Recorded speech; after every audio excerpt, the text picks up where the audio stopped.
Hello students.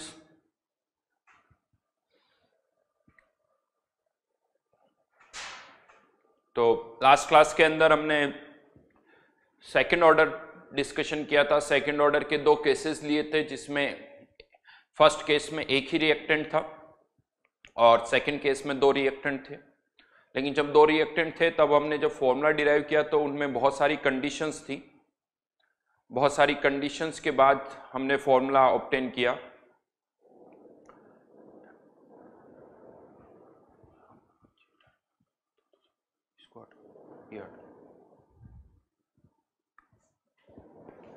तो conditions वहां पर है बिकॉज अगर आपने कोफिशिएंट लेट से कंडीशंस बदल दी, जैसे ए और बी का जो जस्ट इसको हटा दूं, क्या करना है? पीछे जाओ पहले। अरे पीछे जाओ, मिल मैंने हटाने के लिए।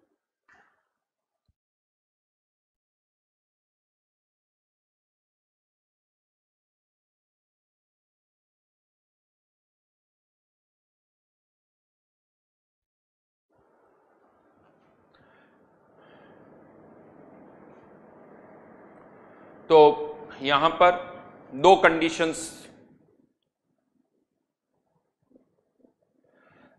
कुछ कंडीशंस मैंने पुटअप की थी। कंडीशंस जो थी वो थी, ए का ऑर्डर भी 1 था, बी के रेस्पेक्ट में भी ऑर्डर 1 था, और ए और बी दोनों का जो कोफिशिएंट था वो भी हमने इक्वल रखा था। हाँ, लेकिन कंसंट्रेशन जो है वो हमने इक्वल भी रखी और अनइक्वल भी रखी। अगर कंसंट्रेशन हम इक्वल रखते हैं तो और जो फॉर्मूला है वो वही आता है जब एक ही रिएक्टेंट वहां पर प्रेजेंट था, और कंसंट्रेशन अगर अलग है तो फॉर्मूला कुछ डिफरेंट था, और वहां पर हमने सूडो ऑर्डर डिस्कस किया था। नाउ अब एक जनरल प्रोसेस हम यहां पर डिस्कस करने जा रहे हैं, nth order reaction.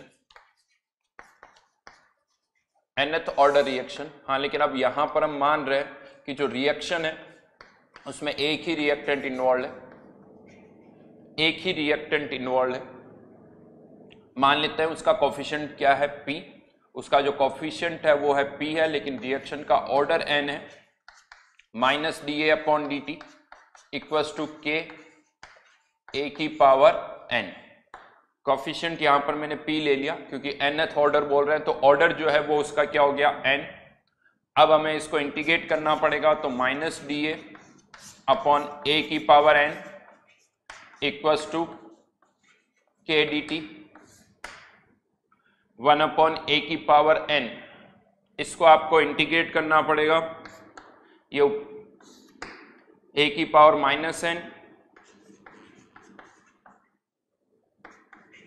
Plus 1/-1 minus n plus 1 limit A0 to AT equals to KT। काम करते हैं, ये माइनस है, ये माइनस है, तो यहां पर इसको यहां पर चेंज, माइनस को यहां ट्रांसफर कर देते हैं, तो यहां पर हो जाएगा n-1। अब लिमिट्स पुट कर देते हैं, तो 1/AT की पावर डिनोमिनेटर में लेके जा रहा हूं, n-1 माइनस 1/A0 की पावर n-1 इक्वल्स टू KT। ये एक जनरल फॉर्मूला आ गया हमारे पास nth ऑर्डर के लिए। हाँ, लेकिन इस फॉर्मूले से आप किसी भी ऑर्डर, यानी ऑर्डर अगर 1 है, सॉरी ऑर्डर अगर 2 है, 3 है, 4 है, उसके लिए फॉर्मूला डिराइव कर सकते हो, लेकिन n इक्वल्स टू 1 के लिए नहीं होगा, बिकॉज उसके लिए इंटीग्रेशन अलग होता है। तो ये जो फॉर्मूला यहाँ पर है, other than n equals to 1, आप ये फॉर्मूला यूज कर सकते हो। हाँ, लेकिन कुछ याद रखने का कोई फायदा नहीं है। अगर जरूरत पड़े तो हम इसको डायरेक्टली डिराइव भी कर सकते हैं, क्योंकि याद रखने में कंफ्यूजन होता है, तो अगर कहीं पे भी जरूरत पड़े तो आप इसको डिराइव कर सकते हो। हाँ, बट एक जनरल फॉर्मूला है। इसका यूज क्या है, यहां से हम कुछ पॉइंट्स जो है वो कंक्लूड कर सकते हैं, कुछ पॉइंट्स जो है वो कंक्लूड कर सकते हैं। क्या क्या पॉइंट्स हम यहां से कंक्लूड कर सकते हैं वो मैं बता रहा हूं। तो यहां पर फर्स्ट पॉइंट, यूनिट ऑफ के, जो कि खैर हम पहले ही लिख चुके हैं। एक nth ऑर्डर रिएक्शन के लिए K की यूनिट क्या होगी, तो K की यूनिट क्या हो जाएगी, मोल्स पर लीटर की power 1 minus n time inverse. Moles per litre into time inverse था, यहां से मोल्स पर लीटर की पावर n इधर शिफ्ट हो गया, तो ये एक जनरल फॉर्मूला हो गया यूनिट ऑफ K के लिए। Then second, completion time. Completion time अगर ये 80 डिनोमिनेटर में है, कंप्लीशन पर क्या होता है 80 जीरो हो जाता है, और अगर ये 80 की टर्म डिनोमिनेटर में है तो ये वाली टर्म क्या हो जाएगी इनफाइनाइट। अब 80 डिनोमिनेटर में कब तक रहेगा, जब तक n की वैल्यू 1 से ज्यादा है। दैट मीन्स अगर n की वैल्यू 1 से ज्यादा है तो जैसे ही आप इसे 0 पुट करोगे ये इनफाइनाइट हो जाएगा और टाइम जो है वो इनफाइनाइट हो जाएगा। मतलब अगर किसी भी रिएक्शन का ऑर्डर 1 से ज्यादा है तो उसका कंप्लीशन टाइम इनफाइनाइट होगा, और ऑर्डर अगर 1 है तो उसके लिए भी हमने देखा था कि कंप्लीशन टाइम क्या होता है इनफाइनाइट। तो for n greater than equals to 1 completion time जो होगा वो इनफाइनाइट होगा। किसी भी रिएक्शन के लिए ऑर्डर अगर n 1 या 1 से ज्यादा है तो उसका कंप्लीशन टाइम जो होगा वो इनफाइनाइट होगा। और इसका लॉजिक मैं पहले भी दे चुका हूं, लॉजिक बड़ा सिंपल है। अगर n जो रेट है वो कॉन्सेंट्रेशन के डायरेक्टली प्रोपोर्शनल है, कॉन्सेंट्रेशन कम हो रही है तो साथ में रेट भी कम हो रही है, यानी रिएक्शन और ज्यादा स्लो होती जा रही है। Then third point T half का एक जनरल फॉर्मूला यहां से डिराइव किया जा सकता है। टी हाफ का मतलब जब AT की वैल्यू क्या रह जाए A0/2, तो यहां पर अगर हम A0/2 पुट कर दें इसको तो 1/n-1 2 की पावर n-1 A0 की पावर n-1 माइनस 1/A0 की पावर n-1 equals to KT। 1/n-1 2 की पावर n-1 माइनस 1 अपॉन A0 की पावर n-1 इंटू 1/k। ये टी हाफ का फॉर्मूला आ गया मान। लेकिन क्या ये पूरा फॉर्मूला याद करना है? नहीं याद करना है। अगेन इंपॉर्टेंट पार्ट जो यहां से याद रखना वो यही है कि T half is inversely proportional to A0 की पावर n-1। T half is inversely proportional to A0 1/A0 की पावर n-1। आप इसको यूज कर सकते हो। आप zero order, first order, second order के लिए जो फॉर्मूले हमने डिराइव किए थे वो आप यहां से वापस से चेक कर सकते हो, तो ये फॉर्मूला है जो हम आगे भी यूज करेंगे। एक nth ऑर्डर के लिए टी हाफ का फॉर्मूला आ गया जिससे आप कभी कभी ऑर्डर निकाल सकते हो, यानी क्वेश्चन के अंदर कुछ टी हाफ का डेटा गिवन होता है तो यहां से हम रिवर्स में आके ऑर्डर भी फाइंड आउट कर सकते हैं। कैसे करेंगे वो मैं बता रहा हूं। तो हाँ, बस ये चीज आपको याद रखनी है। इवन आप यहां से चेक कर सकते हो, जीरो ऑर्डर के लिए n की वैल्यू 0 तो टी हाफ A0 के डायरेक्टली प्रोपोर्शनल। फर्स्ट ऑर्डर के लिए टी हाफ जो है वो A0 के इंडिपेंडेंट हो जाएगा। सेकंड ऑर्डर के लिए टी हाफ जो है वो A0 के इनवर्सली प्रोपोर्शनल होगा। तो अगेन हम यहां से चेक कर सकते हैं टी हाफ कंसंट्रेशन पर कैसे डिपेंड कर रहा है। एंड लास्ट, ये तो टी हाफ की बात थी। और यहां पर एक कर्व अगर हम प्लॉट करें, अगर एक कर्व प्लॉट किया जाए बिटवीन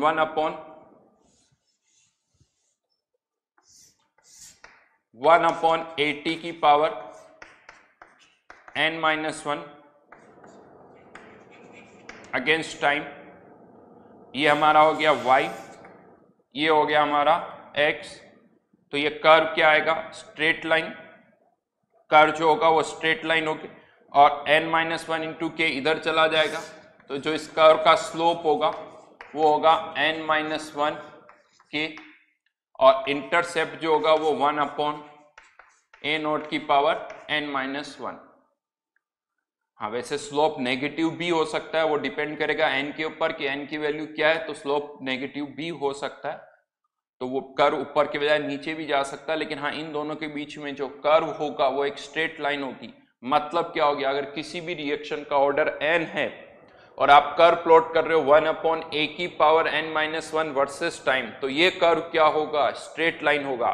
मतलब अगर किसी रिएक्शन का ऑर्डर 5 है, ऑर्डर अगर 5 है तो 1/AT की पावर 4 वर्सेस टाइम का जो कर्व होगा वो स्ट्रेट लाइन होगा। कब? जब ऑर्डर कितना है इसका? 5। ऑर्डर अगर इसका 5 है तो ये कर्व जो होगा स्ट्रेट लाइन होगा। तो इसको हम उल्टा यूज करते हैं। क्वेश्चन इस तरह से आता है कि अगर किसी रिएक्शन के लिए 1/AT की पावर 4 वर्सेस टाइम का कर्व अगर स्ट्रेट लाइन है तो बताइए इस रिएक्शन का ऑर्डर क्या होगा? तो इसका ऑर्डर जो है वो कितना हो जाएगा? 5 हो जाएगा। ऑर्डर जो है वो 5 हो जाएगा, राइट। तो यहां पर क्वेश्चन आता है, इवन मैंने आपको सेकंड ऑर्डर के केस में भी बताया था, सेकंड ऑर्डर के केस में हमने कर्व प्लॉट किया था किसके बीच में, 1/a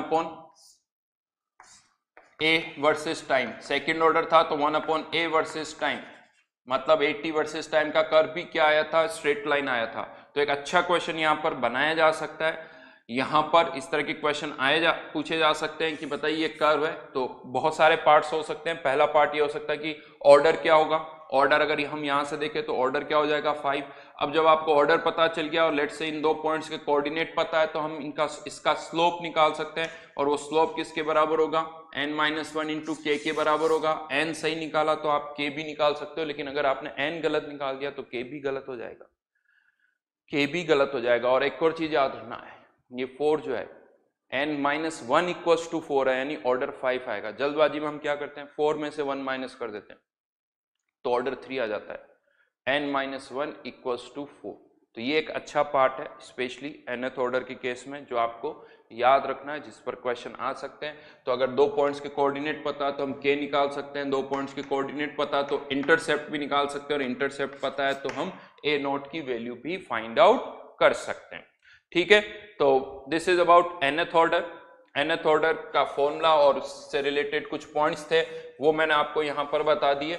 देन अब यहां पर आके एक पार्ट कह सकते हो इस चैप्टर का कंप्लीट होता है कि अगर zero order, first order, second order, इस तरह के ऑर्डर है तो इनके फॉर्मूले क्या होंगे। अलग अलग तरह के फॉर्मूलेस हमने देखे, उनके पॉइंट्स मैंने आपको लिखवाया। देखिए जेईई में यही क्वेश्चंस आते हैं। ये जो पॉइंट्स मैं आपको लिखा रहा हूं कि कर्व क्या होगा, एपी बनती है, जीपी बनती है, टी हाफ के फॉर्मूले क्या है, टी 3/4 के फॉर्मूले क्या है, ये सब क्वेश्चंस हैं जिनको मैंने पॉइंट्स की फॉर्म में आपको लिखवा दिया है। ग्राफिकल रिप्रेजेंटेशन हमने डिस्कस किया है। तो अगर आप जेईई, इवन जेईई एडवांस देखोगे तो यहाँ वहां पर आप नोटिस करोगे यही सारे पॉइंट्स है जो वहां पर क्वेश्चंस की फॉर्म में आते हैं। बाकी थ्योरी तो क्या है, थ्योरी तो बड़ी सिंपल सी है। रेट लो है, कभी रेट जो है a की पावर 1 पर डिपेंड करती, तो कभी a की पावर 2 पर डिपेंड करती, तो कभी रेट जो है वो a की पावर 2.5 पर डिपेंड करेगी। यहां पर अगेन मैं आपको बता दूं, जरूरी नहीं कि क्वेश्चन हमेशा ऑर्डर 1, 2 या 0 पर आए, ऑर्डर 2.5 भी हो सकता है, फिर आपको फॉर्मूला डिराइव करना पड़ेगा। ऑर्डर 1.5 भी हो सकता है, फिर आपको फॉर्मूला जो है वहां पर डिराइव करना पड़ेगा। तो यहीं पर क्वेश्चन आता है कि ये जो ऑर्डर सर आप बोल रहे हो, जो हम एक्सपेरिमेंटली फाइंड आउट करते हैं, तो अगेन क्वेश्चन ये आता है कि ये ऑर्डर जो है एक्सपेरिमेंटली फाइंड आउट कैसे किया जाता है। तो डिस्कस करते हैं उसी को। तो हेडिंग डालिए, experimental determination of order of reaction। experimental determination of order of reaction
okay.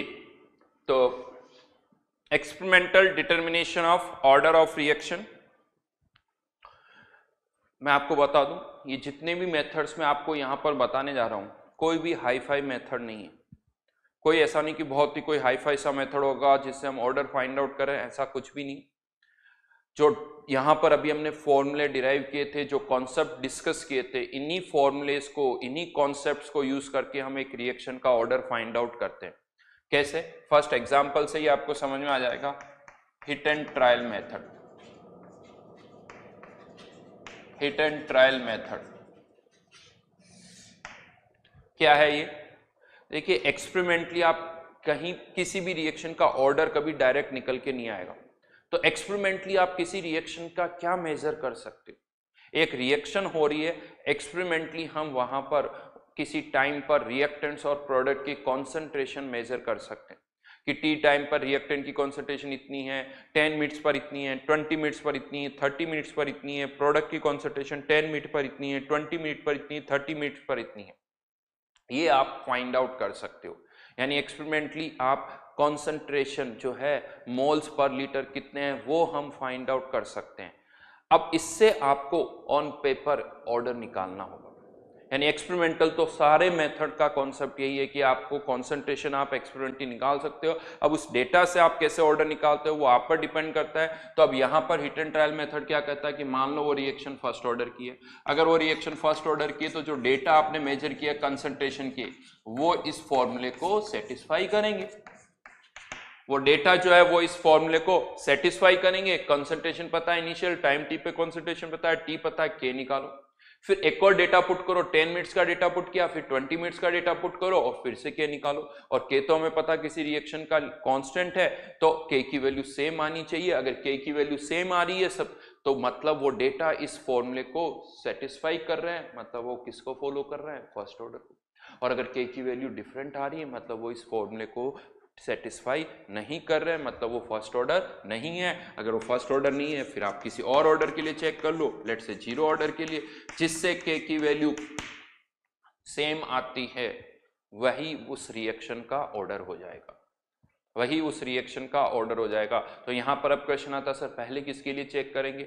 कुछ रूल नहीं, वो आपकी इच्छा आपके ऊपर है। आपको लगता नहीं सर फर्स्ट ऑर्डर होना चाहिए, आप फर्स्ट ऑर्डर पहले चेक कर लो। आपको लग रहा नहीं सर जीरो ऑर्डर होना चाहिए, आप जीरो ऑर्डर चेक कर लो।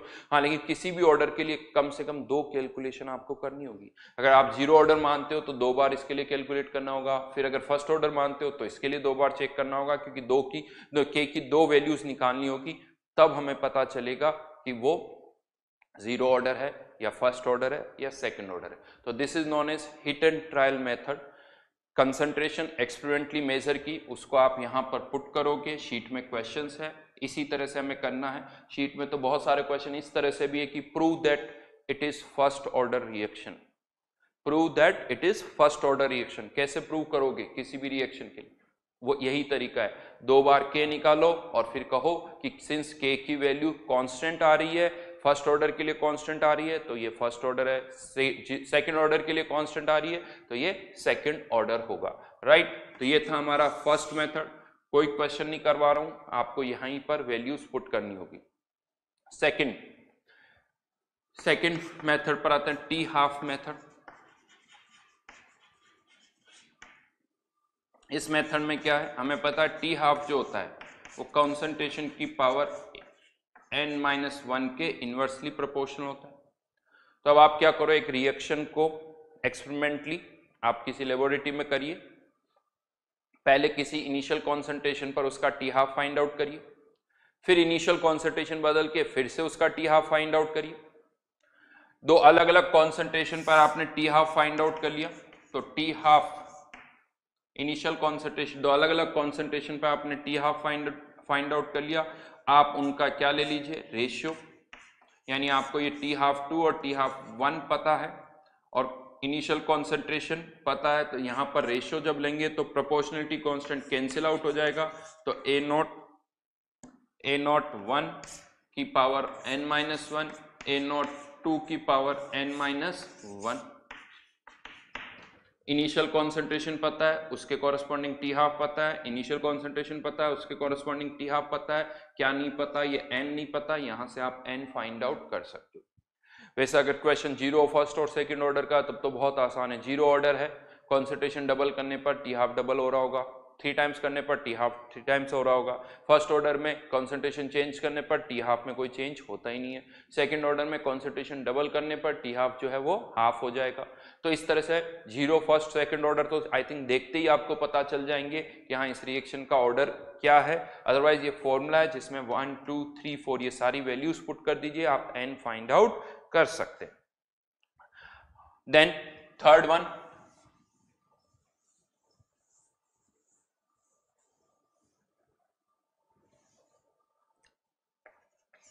Initial rate method.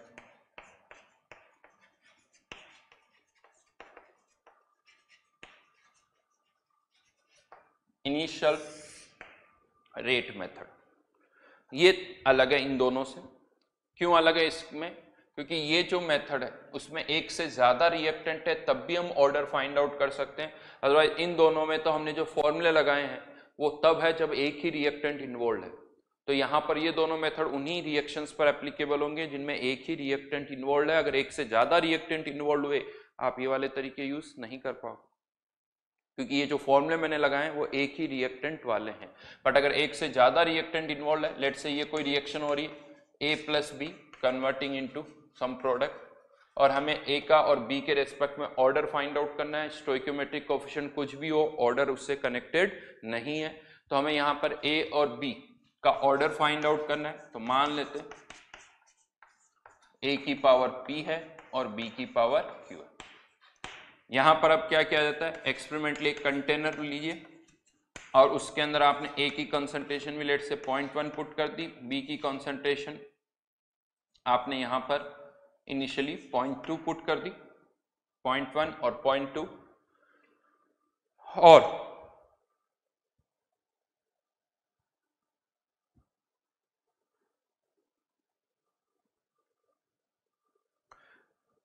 पॉइंट 1 और 0.2 और इनिशियली एक स्मॉल पीरियड ऑफ टाइम के लिए आपने रेट निकाल ली।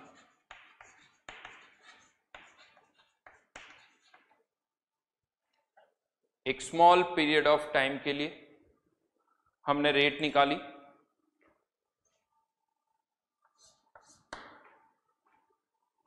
लेट से वो रेट आई 0.01, यानी छोटे से टाइम इंटरवल के लिए रेट मेजर की और वो रेट कितनी आ गई 0.01। फिर से हमने एक्सपेरिमेंट वापस से किया, लेकिन इस बार हमने A की कंसंट्रेशन को 0.2 कर दिया, B की कंसंट्रेशन को वही 0.2 ही रखा, और इस बार हमने फिर से रेट मेजर की और इस बार रेट आ गई 0.02। इस बार जो रेट आई वो 0.02 आई।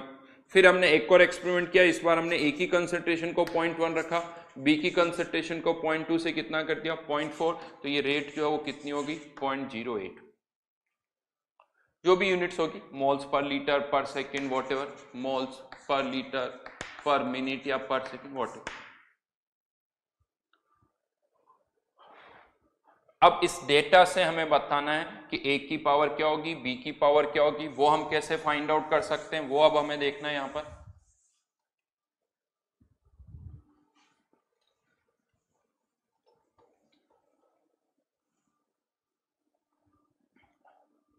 तो इस डेटा से हम कैसे फाइंड आउट कर सकते हैं वो अब हमें यहां पर देखना है। तो रेट दे रखी है, वैसे तो आप डायरेक्टली कह सकते हो कि यहां पर A की कंसंट्रेशन डबल करने पर रेट डबल होगी, A की कंसंट्रेशन को डबल करने पर ये रेट डबल हो रही है। ऐसा तभी हो सकता है जब P की वैल्यू 1 हो, क्योंकि कंसंट्रेशन डबल होगी तो रेट भी डबल हो जाएगी। और यहां पर अगर हम देखें B की कंसंट्रेशन डबल करने पर रेट 8 टाइम्स हो रही है, तो किसी को डबल करने पर रेट 8 टाइम्स हो रही है, मतलब 2 की पावर 3 होना चाहिए, मतलब Q की वैल्यू कितनी होनी चाहिए 3 होनी चाहिए। चलिए एक बार लिख के मैं बता देता हूँ कि A की कंसंट्रेशन 0.1 की पावर P, B की कंसंट्रेशन 0.2 की पावर Q। इस वाले पार्ट से रिलेट कर रहा हूं। अब हमने रेट 0.01 है, अब रेट कितनी होगी 0.08, यहां से रिलेट कर रहा हूं। A की कंसंट्रेशन अभी भी 0.1 है, B की कंसंट्रेशन 0.4 की पावर Q, दोनों का रेशियो ले लो 1/8, ये सब टर्म कैंसिल आउट हो जाएगी। क्या बचेगा यहाँ पर 1/2 की पावर Q, यानी Q की वैल्यू कितनी होनी चाहिए 3 होनी चाहिए। Q will be 3, right. तो यहां से Q की वैल्यू निकल गई। इसी तरह से आप चाहो तो P की वैल्यू भी निकाल सकते हो, तो P इक्वल्स टू 1 और Q की वैल्यू कितनी आ जाएगी 3, मतलब राइट नाउ इस रिएक्शन का जो ऑर्डर है वो कितना हो जाएगा 4। इवन अब यहां पर जब आपको P और Q की वैल्यू पता चल गई तो यहां पर P और Q की वैल्यू पुट कर दो तो ये क्या निकल के आ जाएगा, K निकल के आ जाएगा। यानी यहां से पहले ऑर्डर निकालना होगा और एक बार जब आपको ऑर्डर पता चल गया तो उस ऑर्डर से आप K निकाल सकते हो, यानी रेट कांस्टेंट भी फाइंड आउट कर सकते हो। हाँ, क्वेश्चन यहां पर ये आता है कि ये जो रेट कांस्टेंट हम यहां से निकाल रहे हैं ये कौन सा होगा, ये विथ रिस्पेक्ट टू रिएक्टेंट है, विथ रिस्पेक्ट टू प्रोडक्ट है, या विथ रिस्पेक्ट टू रिएक्शन है, ये रेट कांस्टेंट कौन सा होगा, ये अब हमें यहां पर फाइंड आउट करना है। राइट, रेट कांस्टेंट हमें यहां पर निकालना है।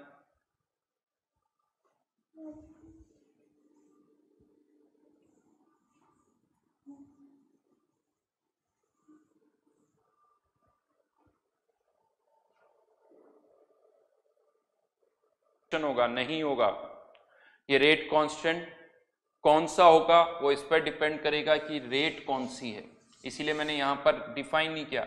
अगर ये rate of disappearance of A है तो ये rate constant with respect to A आएगा, ये rate of disappearance of B है तो rate constant with respect to B आएगा, और अगर ये रेट ऑफ रिएक्शन है तो यहां पर ये जो के होगा वो विथ रिस्पेक्ट टू रिएक्शन होगा। यानी ये इस पर डिपेंड करेगा कि ये रेट कौन सी है, डिपेंडिंग अपॉन द रेट ये रेट कांस्टेंट यहां से निकल के आएगा। तो इस तरह से यहां से आप रेट कांस्टेंट भी फाइंड आउट कर सकते हो कि रेट कांस्टेंट की वैल्यू क्या है। तो this is known as initial rate method. हाँ, यहां पर अब क्वेश्चन ये आता है कि इसे इनिशियल रेट मेथड क्यों कह रहे हैं, या यहां पर जब मैंने आपसे कहा था तो मैंने आपसे क्या कहा था कि इनिशियली एक स्मॉल पीरियड ऑफ टाइम के लिए हम क्या मेजर कर रहे हैं, रेट मेजर कर रहे हैं। तो क्वेश्चन ये आता है कि initially small period of time के लिए क्यों कर रहे हैं, क्यों ऐसा कर रहे हैं। तो उसका कारण मैं बताता हूं। ये जो रेट आप निकाल रहे हो ना, एक पीरियड ऑफ टाइम के लिए निकाल रहे हो, लेकिन यहां पर जब आप उसे यूज कर रहे हो ना, एक इंस्टेंटेनियस रेट की तरह यूज कर रहे हो, एक इंस्टेंटेनियस रेट की तरह आप यूज कर रहे हो।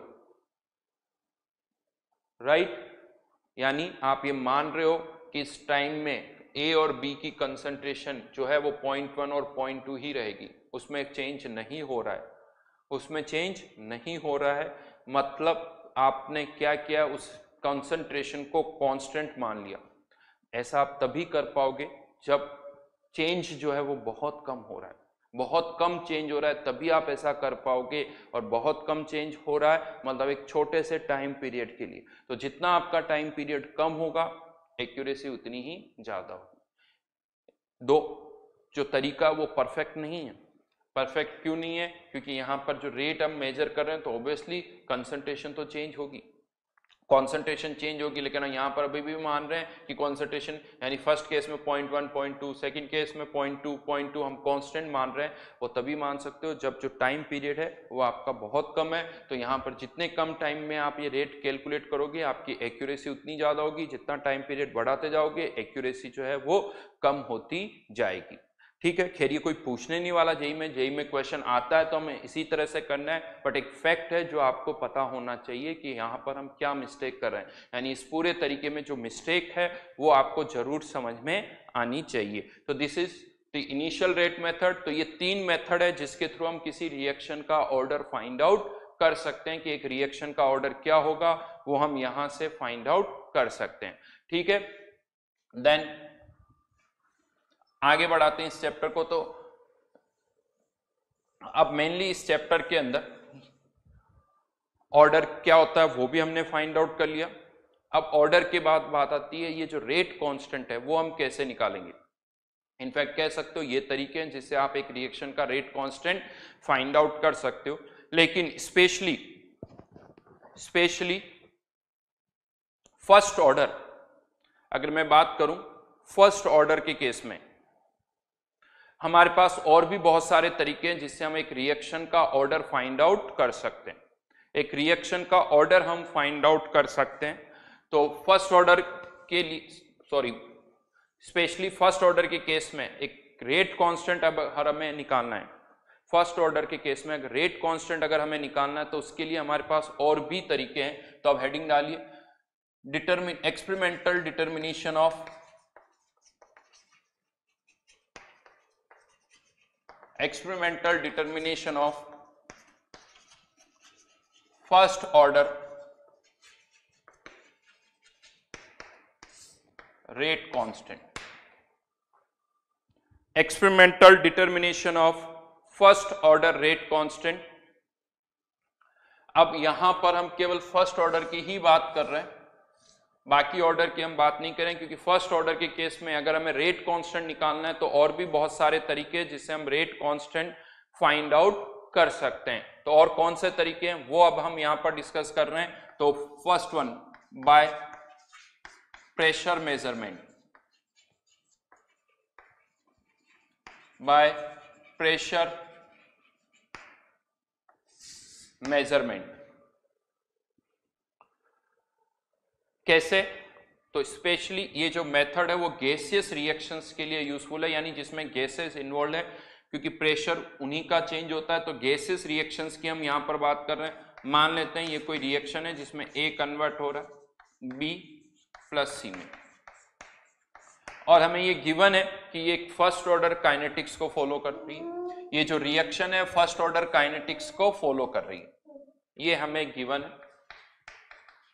और हमें इसका क्या फाइंड आउट करना है, के फाइंड आउट करना है। ये अगेन सब क्वेश्चंस है जिनको मैं थ्योरी की फॉर्म में आपको बता रहा हूं। ये सब न्यूमेरिकल्स है, अगर आप इनको पढ़ते हो तो उसके बाद डायरेक्ट कोई सी भी शीट हो, कोई सा बुक हो, आप उनके क्वेश्चंस कर सकते हो। आपको कुछ नहीं करना है, आपको रिलेट करना है। ये सब क्वेश्चंस है जिनको एक जनरल थ्योरी की फॉर्म में हम यहाँ पर स्टडी कर रहे हैं। तो फर्स्ट ऑर्डर रिएक्शन का हमें के फाइंड आउट करना है। अब यहां पर के का फॉर्मूला तो हम सबको पता ही है, के equals to 1/T ln initial concentration A की अपॉन टाइम टी पर कॉन्सेंट्रेशन। मतलब यहां पर सिंस ये गैसेस रिएक्टेंट है, गैसेस सब्सटेंस है, तो कॉन्सेंट्रेशन जो है वो प्रेशर के डायरेक्टली प्रोपोर्शनल होती है। हाँ या ना? कौन से फॉर्मूले से मैंने कहा? P V equals to NRT, P V equals to NRT, N upon V क्या है? कॉन्सेंट्रेशन। तो pressure is directly proportional to concentration. तो यहां पर आप instead of concentration, since ratio है तो प्रेशर भी पुट कर सकते हो। आरटी वाली टर्म जो है वो कैंसिल आउट हो जाएगी। इनिशियल प्रेशर ऑफ ए और किसी टाइम टी पर ए का प्रेशर, इनिशियल प्रेशर ऑफ ए और टाइम टी पर ए का प्रेशर, राइट। यहां से अगर हमें ए का इनिशियल प्रेशर पता है, टाइम टी पर ए का प्रेशर पता है, तो हम के फाइंड आउट कर सकते हैं। अब वो प्रेशर कैसे पता चलेगा वो अब हमें देखना है, उसका तरीका मैं आपको बता रहा हूं। तो वो हम कैसे फाइंड आउट करेंगे? लेट्स से ये किसी कंटेनर में रिएक्शन हो रही है, ए कन्वर्टिंग इनटू बी प्लस सी। मैनोमीटर, मैनोमीटर क्या होता है? जिससे आप प्रेशर मेजर कर सकते हो। लेट्स से आपने क्या किया, इस कंटेनर से एक मैनोमीटर अटैच कर दिया। क्या होता है इस मैनोमीटर के अंदर? मरकरी भरा हुआ होता है। मैनोमीटर के अंदर मरकरी भरा होता है। इस तरफ प्रेशर किसके कारण लग रहा है? एटमॉस्फेयर के कारण, जिसकी वैल्यू हमें पता है 760 mm 1 एटमॉस्फेयर। यहां पर प्रेशर कौन लगाएगा? ये कंटेनर, कंटेनर का प्रेशर P, कंटेनर यहां से प्रेशर लगाएगा। अगर यहां से जो टोटल प्रेशर लग रहा है, टोटल प्रेशर से मतलब जो भी सब्सटेंस यहां पर है, ए बी और सी जो भी प्रेजेंट है उन सब के कारण प्रेशर, अगर अंदर और बाहर का प्रेशर इक्वल है तो ये मर्करी लेवल अंदर और बाहर, ये बाहर और ये अंदर इक्वल होगा। अगर ये लेवल इक्वल है मतलब जितना प्रेशर इस तरफ लग रहा है उतना ही प्रेशर इस तरफ लग रहा है। यहां से प्रेशर कितना लग रहा है? 1 एटमॉस्फेयर, तो कह सकते हो यहां का भी टोटल प्रेशर कितना हो जाएगा? 1 एटमॉस्फेयर। लेकिन अगर अंदर प्रेशर ज्यादा है तो ये लेवल नीचे जाएगा, ये लेवल ऊपर आएगा, और अगर बाहर प्रेशर ज्यादा है तो ये लेवल नीचे आएगा और ये लेवल ऊपर जाएगा। तो लेवल में कितना डिफरेंस है उससे हम जज कर सकते हैं, लेवल में डिफरेंस से हम जज कर सकते हैं कि अंदर का प्रेशर कितना है, बाहर का प्रेशर कितना है। एक इक्वेशन मैं बना देता हूं, ये आप पहले भी ये क्वेश्चंस गैसेस स्टेट में और इस तरह से हम करते आए। यहां पर मान लेते हैं ये लेवल, ये अंदर का ये है, बाहर का लेवल ये है, दोनों के लेवल में x का डिफरेंस है, x mm का, x mm का डिफरेंस है। इक्वेशन क्या बनेगी यहां पर? अंदर से प्रेशर, प्रेशर ऑफ गैस इस लेवल पर अगर हम बात करें तो यहां पर इसके कारण भी प्रेशर लग रहा है x mm ऑफ Hg, और बाहर से इस तरफ प्रेशर कितना लग रहा है 760 mm ऑफ Hg। ये x उधर जाके क्या हो जाएगा सब्ट्रैक्ट हो जाएगा, तो यहां से आपको किसका प्रेशर पता चल जाएगा गैस का। गैस का मतलब किसी एक का नहीं, अगर A B C तीनों है तो ये तीनों का टोटल प्रेशर होगा, B और C है तो B और C का होगा, A है तो केवल A और C का होगा। ये जस्ट मैंने आपको तरीका बताया कि एक्सपेरिमेंटली आपको केवल ये हाइट का डिफरेंस मेजर करना है। 5 मिनट्स पर हाइट का डिफरेंस मेजर कर लो, 10 मिनट्स पर डिफरेंस मेजर कर लो, 20 मिनट पर डिफरेंस मेजर कर लो, 50 मिनट्स पर डिफरेंस मेजर कर लो, आपको ये x पता चलता जाएगा, और x पता चल जाएगा तो आप कंटेनर का प्रेशर फाइंड आउट कर सकते हो। लेकिन इतनी सारी रीडिंग्स भी आपको नहीं लेनी है, आपको यहां पर t इक्वल्स टू 0 पर कंटेनर का प्रेशर मेजर करना है। किसी टाइम t पर 10 मिनट्स 20 मिनट्स 30 मिनट्स किसी एक टाइम पर कंटेनर का प्रेशर मेजर कर लो, और फिर एक और p इनफाइनाइट टाइम पर कंटेनर का प्रेशर निकाल लो। अब यहां पर अगर p इनफाइनाइट का मतलब क्या हुआ, ये थोड़ा कंफ्यूजिंग है कि सर इनफाइनाइट टाइम पर प्रेशर कौन निकालेगा, इनफाइनाइट टाइम पर प्रेशर कौन निकालेगा। तो इनफाइनाइट टाइम की अगर मैं बात करूं तो ऑब्वियसली ऐसे वो तो फाइंड आउट नहीं कर सकते, लेकिन यहाँ इनफाइनाइट टाइम का मतलब ये कि जब ये रिएक्शन ऑलमोस्ट कंप्लीट हो जाए, फर्स्ट ऑर्डर रिएक्शन है, एग्जैक्टली 100% कंप्लीट होने में तो टाइम इनफाइनाइट लगेगा, एग्जैक्टली 100% कंप्लीट होने में तो टाइम इनफाइनाइट लगेगा, लेकिन 99.99% इसमें इनफाइनाइट टाइम नहीं लगता है। और नॉर्मली हम कहते हैं अगर रिएक्शन 99% या 99.9% या इसके आसपास हो गई तो ऑलमोस्ट रिएक्शन कंप्लीट हो जाती है।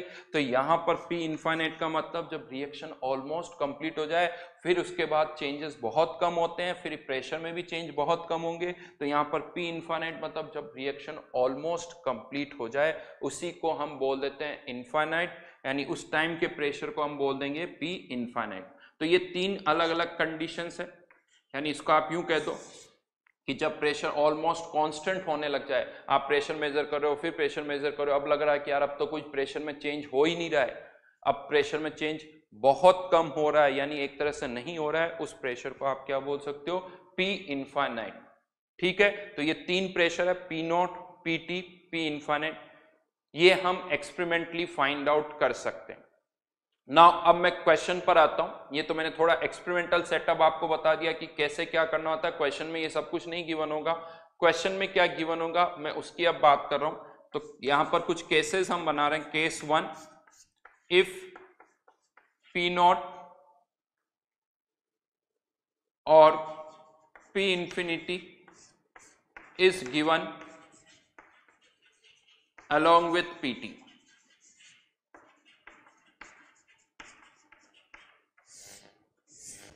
along with PT, यानी यहां पर अब क्वेश्चन के अंदर आपको P0 और P इंफिनिटी में से कोई एक पैरामीटर गिवन है और क्या गिवन है, PT गिवन है। यानी ये तीनों पैरामीटर आपको क्वेश्चन में नहीं गिवन है, इन 3 में से आपको, यानी इन दोनों में से कोई एक गिवन है और PT गिवन है।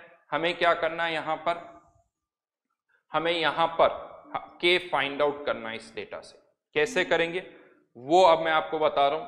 तो लेट्स से यहां पर अब ये जो प्रेशर है P0, PT और P इंफिनिटी, ये कंटेनर के प्रेशर है, और अगर हमें K निकालना है तो हमें कंटेनर के प्रेशर नहीं चाहिए, हमें A का प्रेशर चाहिए, A का इनिशियल प्रेशर चाहिए और A का टाइम P पर प्रेशर चाहिए।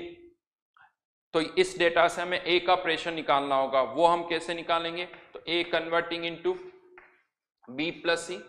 A का इनिशियल प्रेशर मैं मान लेता हूं P0,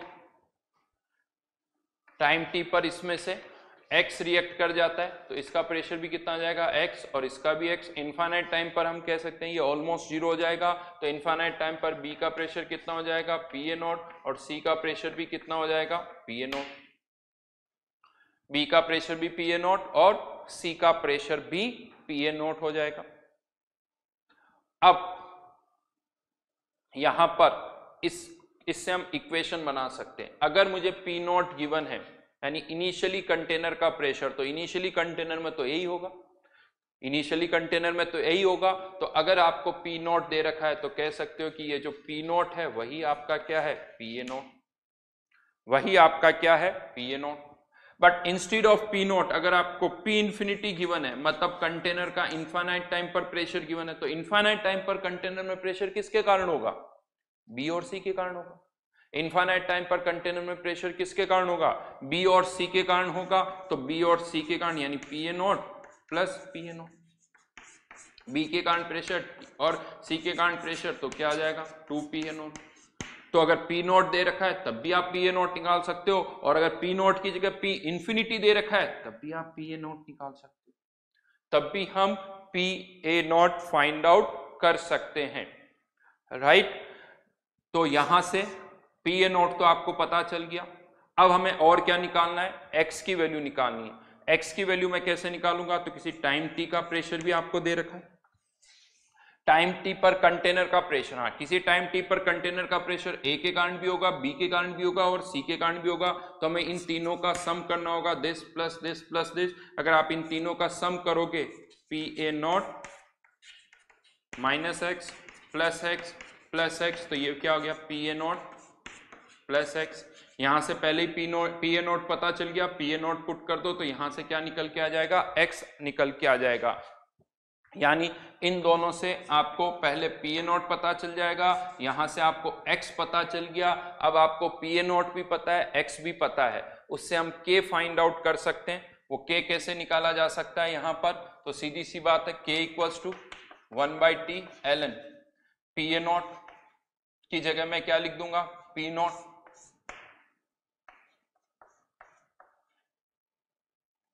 ये पी नॉट मैंने यहां पर लिख दिया, पी ए नॉट या जो भी डेटा गिवन है पी ए नॉट ही लिख देता हूं। चलिए अभी वो या तो आपको यहां से निकालना होगा या यहां से निकालना होगा। और पी ए टी क्या है, किसी टाइम टी पर ए का प्रेशर, तो ये क्या है, टाइम टी पर ए का प्रेशर, तो P A not minus x. यहां से पी ए नॉट की वैल्यू, यहां से एक्स की वैल्यू यहां पुट कर दो तो क्या निकाला जा सकता है, के निकाला जा सकता है। तो यहां से हम के निकाल सकते हैं। हाँ लेकिन ये कोई फिक्स नहीं है, ये इक्वेशन फिक्स नहीं है, ये इस पर डिपेंड करेगी कि ए बी सी के कोफिशिएंट क्या है। अगर आपने ए बी सी के कोफिशिएंट चेंज कर दिए तो ये यहाँ पर एक्स की वैल्यू भी चेंज हो जाएगी, तो कुछ याद नहीं कर सकते, ठीक है। ये तो वही वाली बात है, P A not upon P A not minus x, कुछ नहीं किया, ये इनिशियल प्रेशर है, टाइम टी में उसमें से एक्स कम हो गया तो ये किसी टाइम टी पर ए का प्रेशर है, जो यहाँ लिखा हुआ है उसी को मैंने यहाँ पर एक्स की टर्म में लिख दिया है। यहां पर आपको पी ए नॉट और एक्स की वैल्यू यहां से यहां पुट करनी होगी, राइट। तो ये एक सिंपल सा पार्ट था। देन इसी में अब नेक्स्ट केस पर आते हैं। इसी में मैं नेक्स्ट केस पर यहां पर आ रहा हूं, केस चलिए यहीं लिख देता हूं, केस 2, इफ पी नॉट या if container contains an inert gas and its pressure is given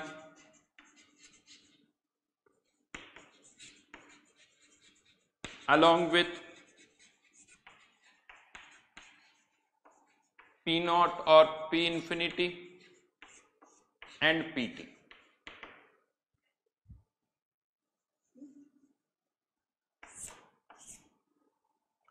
If container contains an inert gas and its pressure is given along with P naught or P infinity and PT. मतलब अब हम क्या कह रहे हैं कि P naught, P infinity या PT जो डेटा हमें पहले गिवन थे उसी तरह से डेटा गिवन है, लेकिन अब कंटेनर के अंदर कहा जा रहा है कि एक इनर्ट गैस भी है और हाँ इस इनर्ट गैस का प्रेशर भी हमें दे रखा है, इनर्ट गैस का प्रेशर भी हमें यहाँ पर दे रखा है। अब क्या चेंजेस होंगे वो हम यहाँ पर देखते हैं। तो अब जो ये प्रेशर हमें दे रखे हैं पी नॉट, ये इनिशियली कंटेनर का प्रेशर है, पीटी टाइम टी पर कंटेनर का प्रेशर है और पी इन्फिनिटी इनफाइनाइट टाइम पर कंटेनर का प्रेशर है। यहाँ पर फिर से उसी तरह से इक्वेशन तो आप लिख सकते हो, ए का initially pressure P A not, time T पर उसमें से एक्स रिएक्ट कर गया तो इसका एक्स, जीरो इनफाइनाइट टाइम पर ये पी ए नॉट और ये भी पी ए नॉट, लेकिन अब जब हम यहां पर ये इक्वेशन बनाएंगे तो इनिशियली कंटेनर का प्रेशर कितना है, पी नॉट। लेकिन अब ये जो प्रेशर है केवल ए के कारण नहीं, इसमें ए का कंट्रीब्यूशन भी है और इनर्ट गैस का भी कंट्रीब्यूशन है। तो अब जो इक्वेशन बनेगी P A not plus P inert बनेगी। जो इक्वेशन बनेगी वो बनेगी P A not plus P inert बनेगी। इनफाइनाइट टाइम की अगर हम बात करें, इनफाइनाइट टाइम पर इक्वेशन क्या बनेगी, बी और सी का टोटल प्रेशर कितना हो जाएगा, 2 P A not, 2 P A not plus P inert, 2 P A not plus P inert. कुछ नहीं करना है, यानी ये जितनी भी इक्वेशंस थी ए बी जो भी थे उनका प्रेशर तो हो गई होगा, साथ में यहां पर और किसका प्रेशर आ जाएगा, इनर्ट गैस का प्रेशर।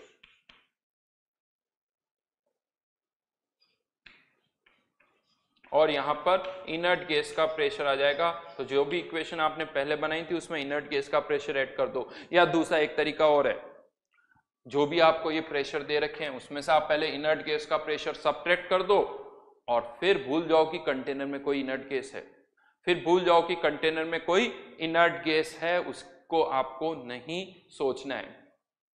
तो ये दोनों तरीके हैं, क्योंकि इनर्ट गैस का pressure during the reaction change नहीं होगा। इनर्ट गैस इनर्ट है, वो किसी के साथ रिएक्ट नहीं कर रही है, तो इनर्ट गैस का प्रेशर जो है वो कांस्टेंट रहेगा, वो टाइम के साथ चेंज नहीं होगा। तो अगर कंटेनर में इनर्ट गैस है और उसका प्रेशर आपको दे रखा है तो इन इक्वेशंस में या तो इनर्ट गैस का प्रेशर भी आपको ऐड करना होगा, क्योंकि अब हमेशा इनर्ट गैस का प्रेशर भी लगेगा।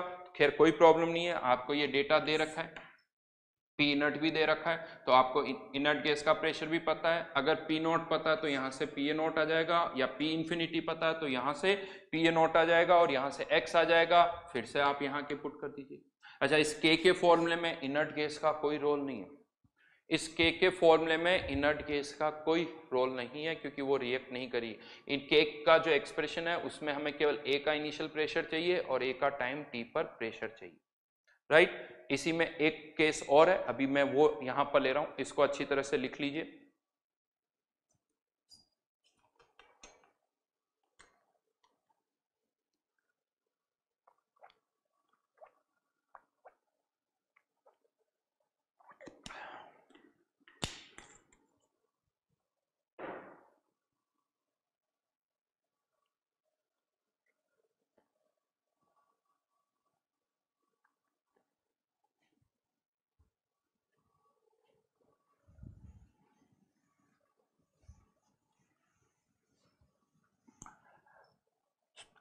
थर्ड केस, इस केस थर्ड में हमें सबसे ज्यादा कंफ्यूजन होता है।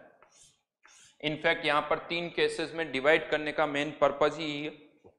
अगर यहां पर डिवाइड ना करो तो इस केस थर्ड में हमें अच्छा खासा कंफ्यूजन होता है। क्या होता है वो अभी मैं आपको बताऊंगा, बट केस 3 क्या है, if P naught, P T and P infinity all are given,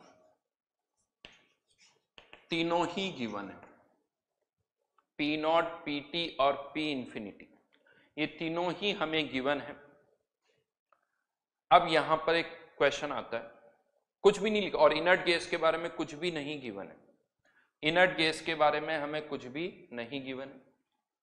तो अब यहां पर अगर हम सोचें कि कंटेनर में इनर्ट गैस नहीं है, अगर कंटेनर में इनर्ट गैस नहीं है, मतलब क्वेश्चन यानी कोई केस 1 हो गया। तो अगर कंटेनर में इनर्ट गैस नहीं है, एक सेकंड के लिए हम भूल जाएं कि इनर्ट गैस नहीं है, तो हमारा काम तो 2 ही पैरामीटर से हो रहा था, एक तो पीटी पता होना चाहिए और इन दोनों में से कोई एक इंफॉर्मेशन होनी चाहिए जिससे हम आंसर फाइंड आउट कर सकते हैं। लेकिन यहां पर क्वेश्चन में पी नॉट भी दे रखा है, पी इंफिनिटी भी दे रखा है, दोनों ही दे रखे हैं। क्यों? एक पॉइंट आप कह सकते हो सर एक्स्ट्रा डेटा दे रखा है, इसमें क्या प्रॉब्लम है, पी नॉट भी दे दिया, पी इंफिनिटी भी दे दिया, आप चाहो जिससे आप निकाल सकते हो। बात तो सही है आपकी कि एक्स्ट्रा डेटा भी क्वेश्चन में गिवन हो सकते हैं, लेकिन हो सकता है इसका एक और पर्पस हो। वो पर्पस क्या, वो मैं आपको बता रहा हूं कि अगर यहां पर पी नॉट और पी इंफिनिटी दोनों दे रखा है और क्वेश्चन में इनर्ट गैस के बारे में कुछ भी नहीं लिखा हुआ है, फिर भी आपको मानना होगा कि कंटेनर में इनर्ट गैस प्रेजेंट है, राइट। इनर्ट गैस प्रेजेंट है। हाँ, लेकिन आपको उसका प्रेशर नहीं पता, कोई प्रॉब्लम नहीं, आप उसका प्रेशर निकाल सकते हो। कैसे निकाल सकते हो? क्योंकि आपको पी नॉट भी दे रखा है, पी इंफिनिटी भी दे रखा है। मान लीजिए कंटेनर में इनर्ट गैस है, एक इक्वेशन बनेगी P A not plus P inert, दूसरी इक्वेशन बनेगी 2 P A not plus P in, दो इक्वेशन, दो वेरिएबल, यहां से आप पी ए नॉट भी निकाल सकते हो, पी इनर्ट भी निकाल सकते हो, पी ए नॉट भी निकाल सकते हो, पी इनर्ट भी निकाल सकते हो। इनफैक्ट एग्जामिनर आपको ये दोनों डेटा दे ही इसलिए रहा है कि आप यहां पर इनर्ट गैस का प्रेशर भी फाइंड आउट करो। यहां कंफ्यूजन होता है। कंफ्यूजन क्या होता है? क्वेश्चन जो मैंने यहां पर केस 1 में दिया था, यहां पर भी हमने कुछ भी नहीं लिखा कि कंटेनर में इनर्ट गैस है या नहीं, यहां पर तो कहा था बट यहां पर नहीं लिखा कि इनर्ट गैस है या नहीं है। लेकिन यहां पर हमने इनर्ट गैस को कंसिडर नहीं किया, हमने मान लिया कि कंटेनर में कोई इनर्ट गैस नहीं है, जबकि हम यहां पर मान रहे हैं कि कंटेनर में इनर्ट गैस है। तो यहां कंफ्यूजन आता है कि सर आप यहां पर तो कंसिडर नहीं कर रहे हो, यहां पर कंसिडर कर रहे हो। क्यों हम ऐसा कर रहे हैं? क्योंकि ये डेटा पर डिपेंड कर रहा है, ये डेटा पे डिपेंड कर रहा है। यहाँ पर पी नॉट और पी इंफिनिटी दोनों गिवन है, इसीलिए हम मान रहे हैं कि कंटेनर में इनर्ट गैस है, जबकि यहाँ पर इन दोनों में से एक दे रखा है, तो इसीलिए हम नहीं मान रहे। क्यों? क्योंकि अगर मैंने यहाँ पर मान लिया कि कंटेनर में इनर्ट गैस है, तो यहाँ पर इन दोनों में से कोई एक डेटा गिवन है, तो इक्वेशन तो एक बनेगी और वेरिएबल कितने हो जाएंगे? 2, जिसे हम सॉल्व नहीं कर सकते।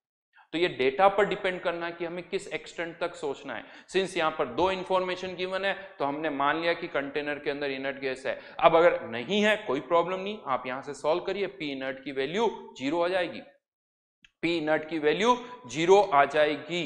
तो यहां पर ये 2 इक्वेशन है, आप इसे निकाल सकते हो, पी इनर्ट की वैल्यू या पी ए नॉट की वैल्यूज आप यहां से फाइंड आउट कर सकते हो। तो क्वेश्चन जब केस 3 का हो, तो क्वेश्चन में चाहे लिखा हो या ना लिखा हो, आपको इनर्ट गैस कंसिडर करनी है। तो प्लीज नोट डाउन, यहां पर आपको नोट करना है, always consider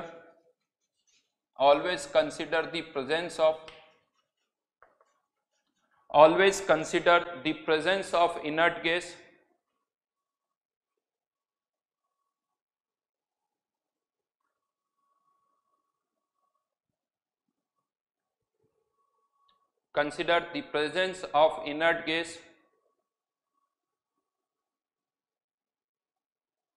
even if nothing is mentioned about it, even if nothing is mentioned about the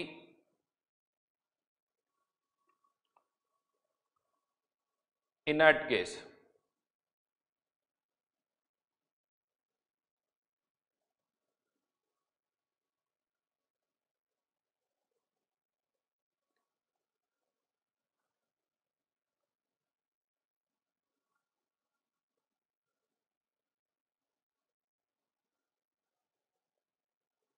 earphone से कम आएगी, ठीक है। तो यहां पर स्पेशली ये जो 3 केसेस हमने लिए, उसका मेन पर्पज क्या है?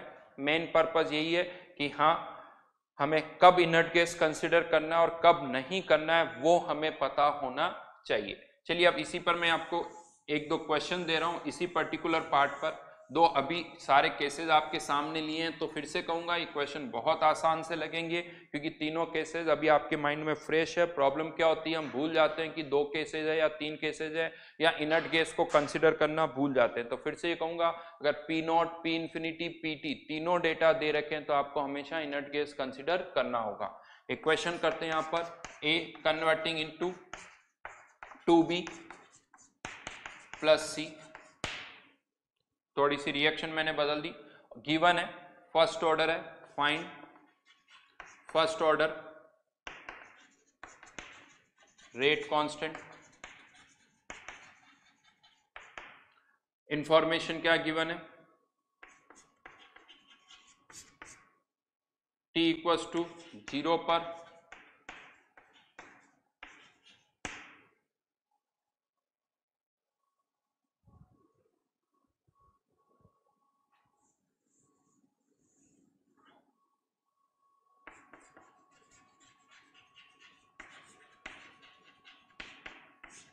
प्रेशर ऑफ कंटेनर दे रखा है,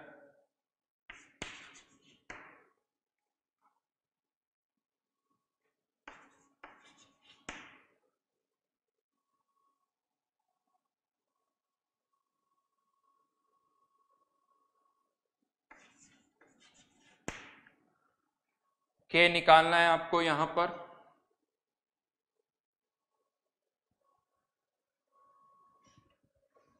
मैंने रिएक्शन बदल दी, अब रिएक्शन ए कन्वर्टिंग इनटू बी प्लस सी नहीं है, अब आपके पास जो रिएक्शन है वो ए कन्वर्टिंग इनटू 2b प्लस सी है।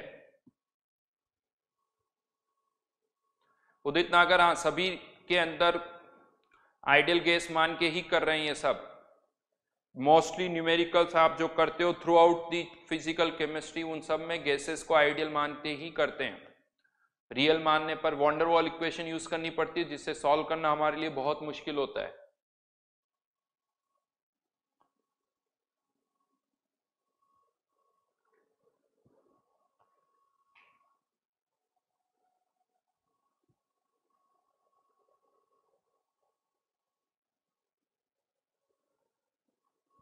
के निकालना है आपको, फर्स्ट ऑर्डर रेट कांस्टेंट की वैल्यू निकालनी है। इंफॉर्मेशन यहां पर गिवन है, पहले ये सोचना होगा केस 1 2 3 किस में पुट करें।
करके देखते हैं।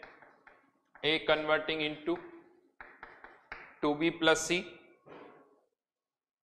2b प्लस सी, यहां पर इनिशियली वही इक्वेशन तो वैसे ही बनाएंगे। यहां पर P A not time T पर P A not minus x 2x और x हटा देता हूं एक बार, चलिए इनको वैसे, और इनफाइनाइट टाइम पर ये 0, ये 2 पी ए नॉट और यहां पर पी ए नॉट। अब यहां पर आपको कुछ इंफॉर्मेशन दे रखी, लेकिन तीनों डेटा दे रखे हैं, P naught, P T, P infinity. तो यहां पर हम मानेंगे कि कंटेनर में कोई इनर्ट गैस है, तो t इक्वल्स टू 0 पर P not 100, P A not plus P inert, infinite time पर 300 है, इन दोनों का मिला के 3 P A not plus P inert. लेकिन यहां से आप सॉल्व कर सकते हो, अगर इन दोनों से हम वैल्यूज निकालें तो ये पी इनर्ट क्या आ गया यहां पर 0, इसको 3 से मल्टीप्लाई करके सब्ट्रैक्ट कर दो तो पी इनर्ट क्या आ जाएगा 0, पी ए नॉट की वैल्यू कितनी आ जाएगी 100। यानी राइट नाउ यहां पर कंटेनर में कोई इनर्ट गैस नहीं है। पी ए नॉट की वैल्यू पता चल गई, तो पी ए नॉट तो आ गया हमारे पास यहां पर। अब हमें और क्या निकालना है, पी ए टी मतलब एक्स की वैल्यू निकालनी है। तो टाइम टी पर प्रेशर कितना दे रखा है 200, टाइम टी पर प्रेशर कितना हो जाएगा, ए का प्रेशर, बी का प्रेशर और सी का प्रेशर। तो यहाँ पर P A not minus x, A का प्रेशर, बी का pressure 2x plus x. Inert gas भी लिख सकते हो, लेकिन हाँ इनर्ट गैस का प्रेशर क्या हो जाएगा 0। तो यहाँ पर पी ए नॉट की वैल्यू 100 प्लस 2x, तो यहाँ से x की वैल्यू कितनी आ गई 50, x इक्वल्स टू 50, x की वैल्यू पता चल गई। तो अब आप वहां पर पुट कर सकते हो, उसी फॉर्मूले को मैं यहां लिख रहा हूं, k equals to base e है जिसको हमने बेस 10 में कन्वर्ट कर दिया 2.303 लॉग पी ए नॉट 100 और P A not minus x time T पर प्रेशर, तो 100 माइनस 50 लॉग 2 तो यहाँ पर ये आंसर आ गया log 2, k की वैल्यू जो है वो log 2 आ गई 0.303। तो ये एक तरीका है जिसको आप यूज कर सकते हो पर्टिकुलरली। तो क्वेश्चन केस 1, केस 2, केस 3, यहाँ पर दो हमने मान लिया कि वो केस 3 में है लेकिन इनर्ट गैस का प्रेशर 0 है। बट अगर यही क्वेश्चन केस 1 का होगा तो इनर्ट गैस कंसिडर नहीं करोगे क्योंकि वहां पर आप 3 इक्वेशन नहीं बना सकते हो। यहाँ पर अभी हमने 3 इक्वेशन बना ली, इक्वेशन नंबर 1, ये इक्वेशन नंबर 2 और ये जो थी ये हमारी इक्वेशन नंबर 3 थी।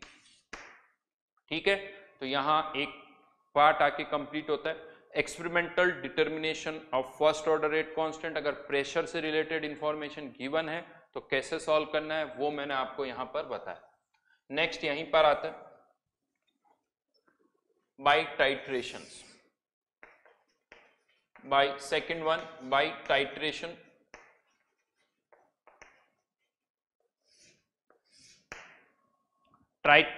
टाइट्रेशन के थ्रू भी हम rate constant, first order rate constant find out कर सकते हैं। कैसे कर सकते हैं वो अब हम यहां पर देख रहे हैं।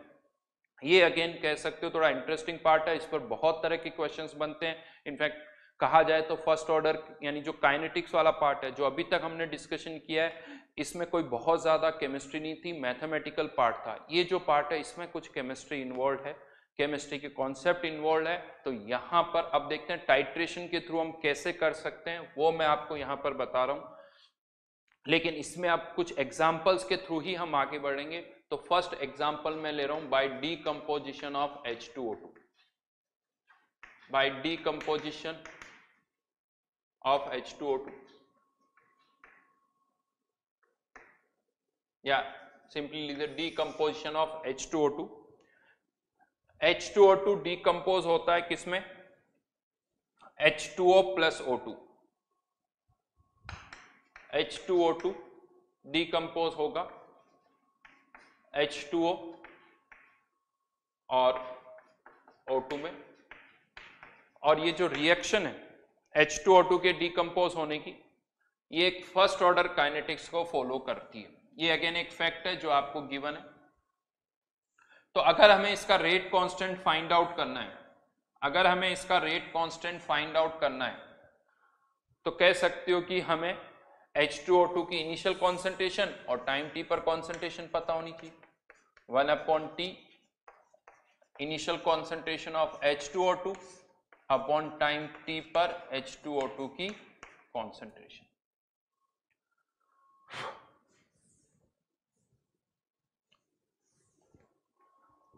ये हमें पता होनी चाहिए।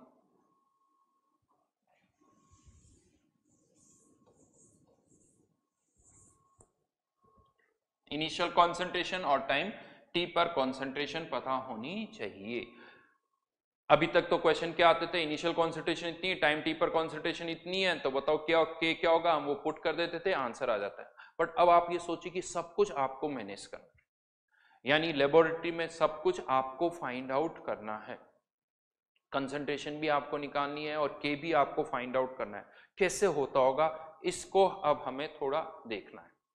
लेकिन इस प्रोसीजर से पहले मैं इस क्वेश्चन की लैंग्वेज आपको और बताता हूं जिससे और अच्छी तरह से ये क्लियर होगा। क्वेश्चन की लैंग्वेज क्या होती है कि for the given first order reaction, for the given first order reaction find rate constant using following information. और इंफॉर्मेशन आपको क्या गिवन है, t इक्वल्स टू 0 और टाइम t पर volume of KMnO4 used, volume of KMnO4 used V0 और VT।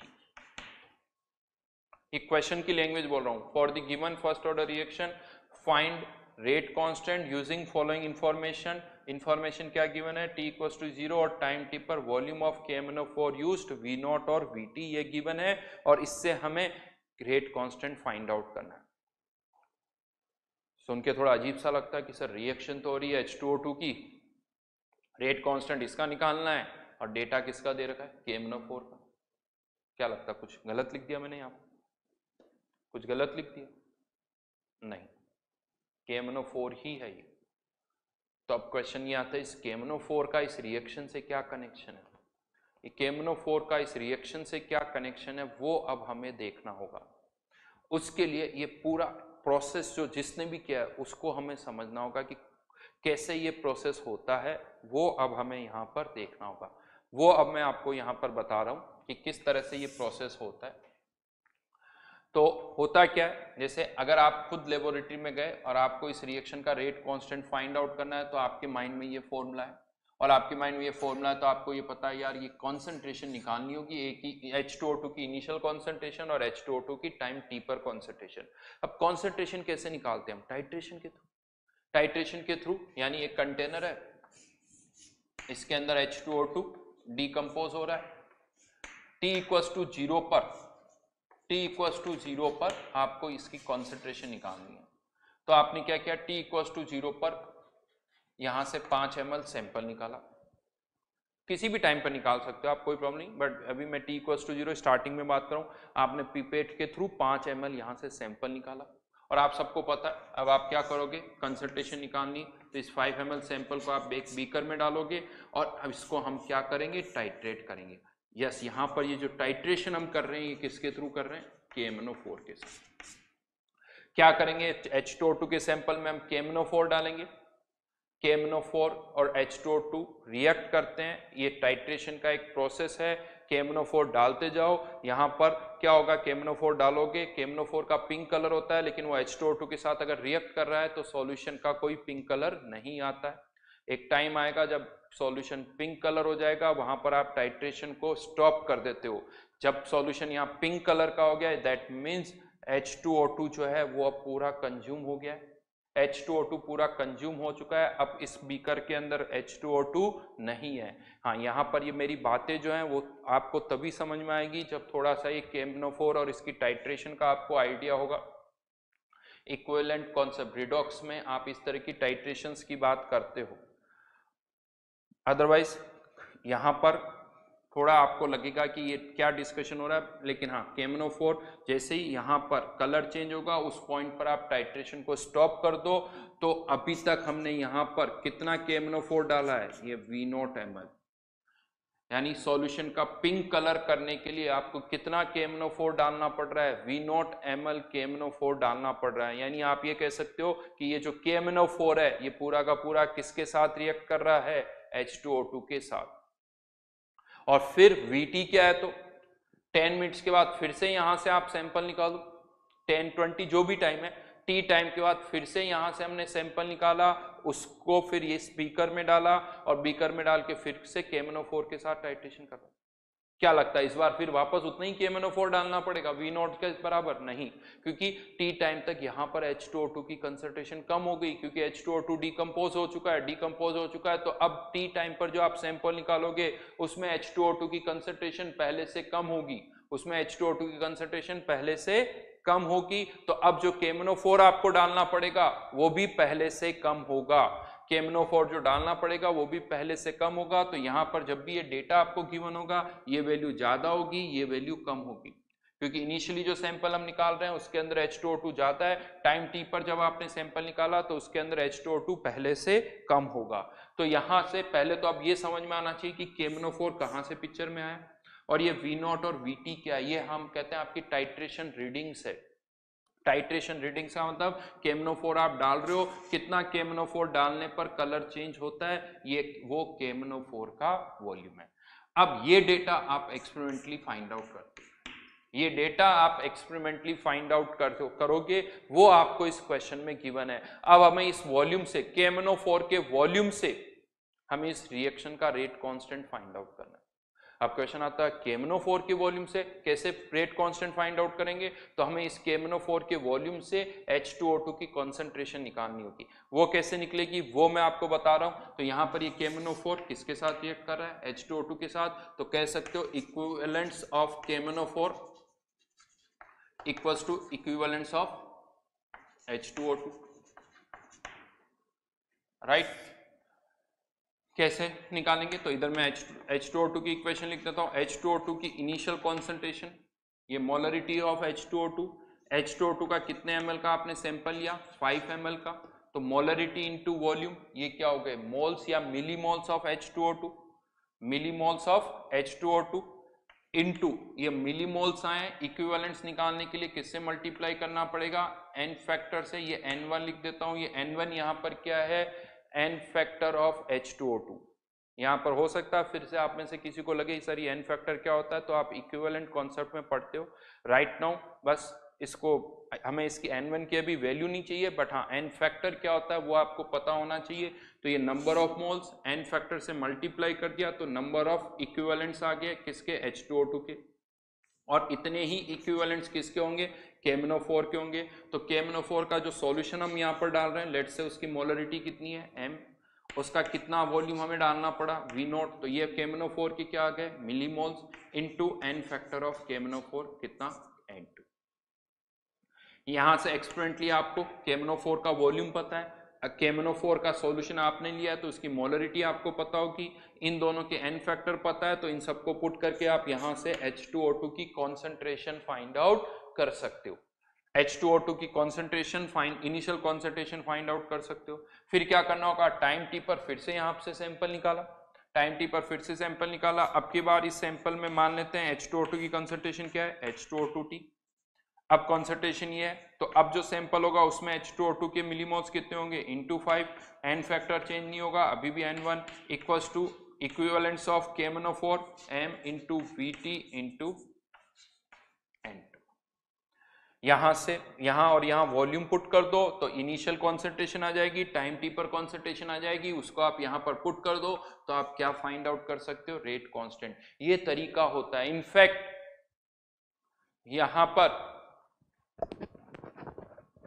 यहां पर आपको वॉल्यूम पुट, यहां से वॉल्यूम पुट करके कॉन्सेंट्रेशन निकाल सकते हो। और कहीं पर भी किसी क्वेश्चन में आपको जब डायरेक्ट कॉन्सेंट्रेशन गिवन होती है तो ये अलग बात है कि आपके पास डायरेक्ट कॉन्सेंट्रेशन का डेटा आ रहा है, लेकिन तरीका यही फॉलो हो रहा है, कोई और आपके लिए ये कॉन्सेंट्रेशन इस तरीके से फाइंड आउट कर रहा है। टाइट्रेशन जब भी करोगे, टाइट्रेशन के बाद नंबर ऑफ इक्विवेलेंट्स को इक्वेट करना होगा और नंबर ऑफ इक्विवेलेंट्स को इक्वेट करके आप कॉन्सेंट्रेशन फाइंड आउट कर सकते हो। दिस इज स्टैंडर्ड प्रोसीजर जो टाइट्रेशन में फॉलो होता है और जिसके थ्रू हम कॉन्सेंट्रेशन मेजर करते हैं, कॉन्सेंट्रेशन फाइंड आउट कर सकते हैं। लेकिन अब यहां पर क्या लगता है आपको कि आप ये सारा प्रोसेस करोगे कि यहाँ V0 पुट करोगे, m पुट करोगे, n1 n2 पुट करोगे, n1 n2 पुट करोगे, तब जाके यहाँ से कॉन्सेंट्रेशन निकाल के फिर हम यहाँ पुट करेंगे? नहीं।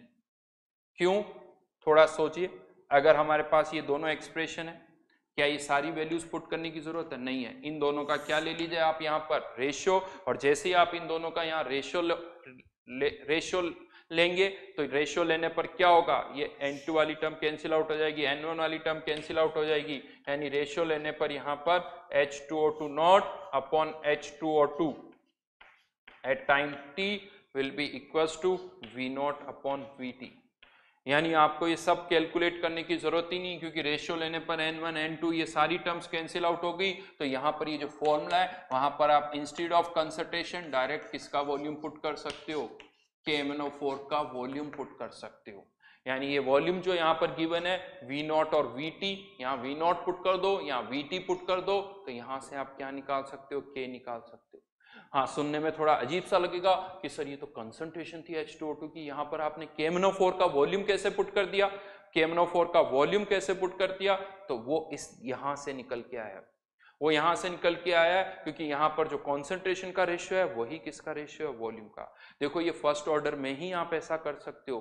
क्यों जीरो ऑर्डर में यहां पर ऐसा नहीं, जीरो ऑर्डर में, क्योंकि फर्स्ट ऑर्डर के केस में ही यहां पर कॉन्सेंट्रेशन का रेशियो आता है, जीरो ऑर्डर में कॉन्सेंट्रेशन का रेशियो नहीं आता है, सेकेंड ऑर्डर में कॉन्सेंट्रेशन का रेशियो नहीं आता, ये केवल फर्स्ट ऑर्डर में आता है। तो फर्स्ट ऑर्डर में ही आप ऐसा कर सकते हो, बाकी जीरो ऑर्डर सेकेंड ऑर्डर में आपको यहाँ पर ये सारी वैल्यूज पुट करके कॉन्सेंट्रेशन निकालनी होगी, वहां और कोई तरीका नहीं है।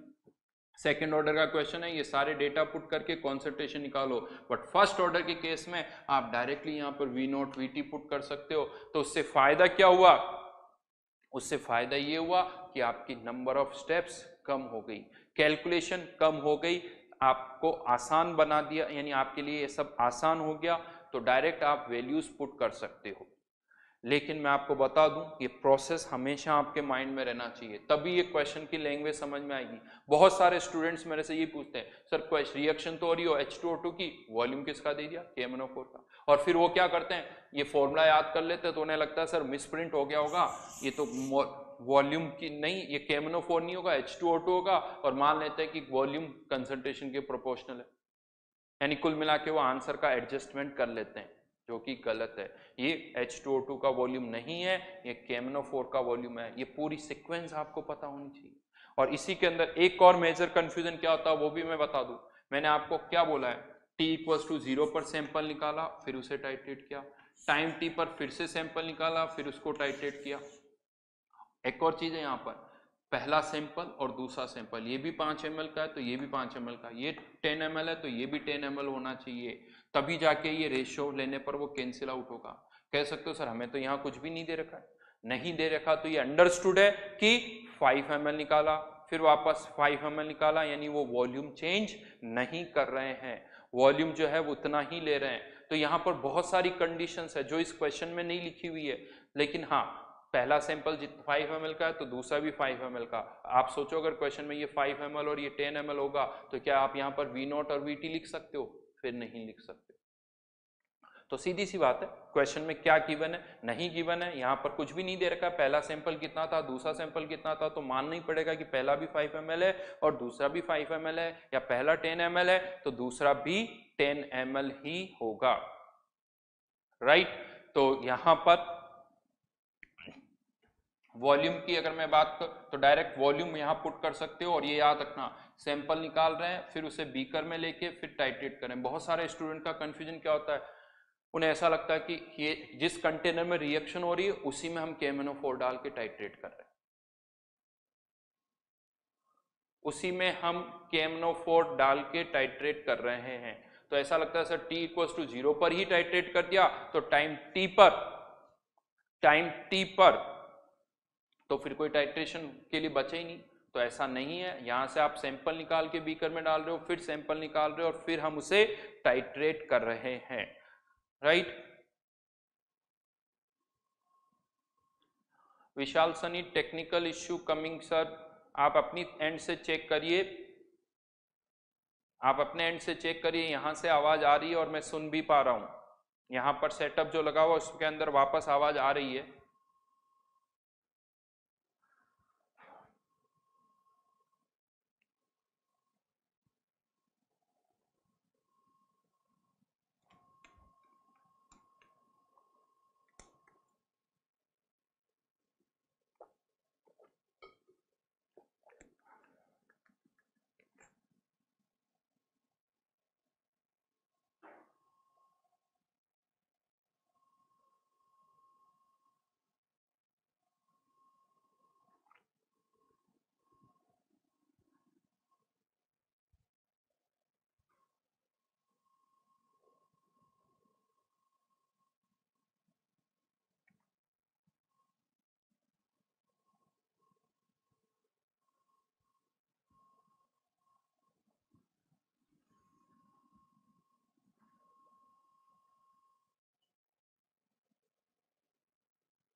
ठीक है, लेकिन अब और भी कुछ केसेस यहां पर हम लेंगे, बार बार अब मैं यहां पर आपको पूरा प्रोसेस नहीं बताऊंगा।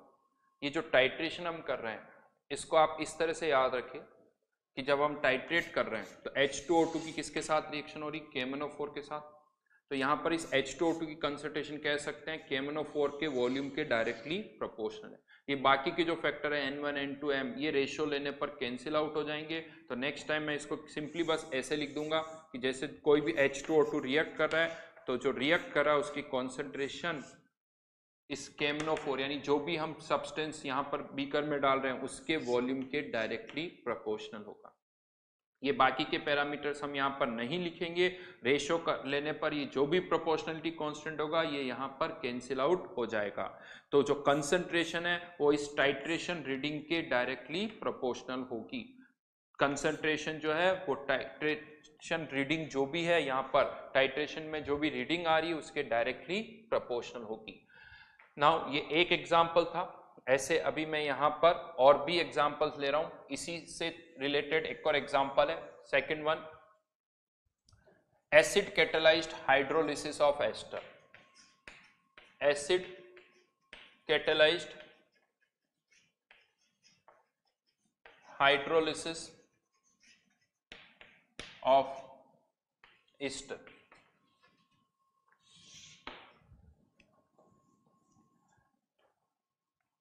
जो एस्टर होता है CH3CO इथाइल एसीटेट हम ले लेते हैं। हाइड्रोलिसिस जब होता है तो ये कन्वर्ट हो जाता है एसिटिक एसिड में प्लस C2H5OH। C2H5OH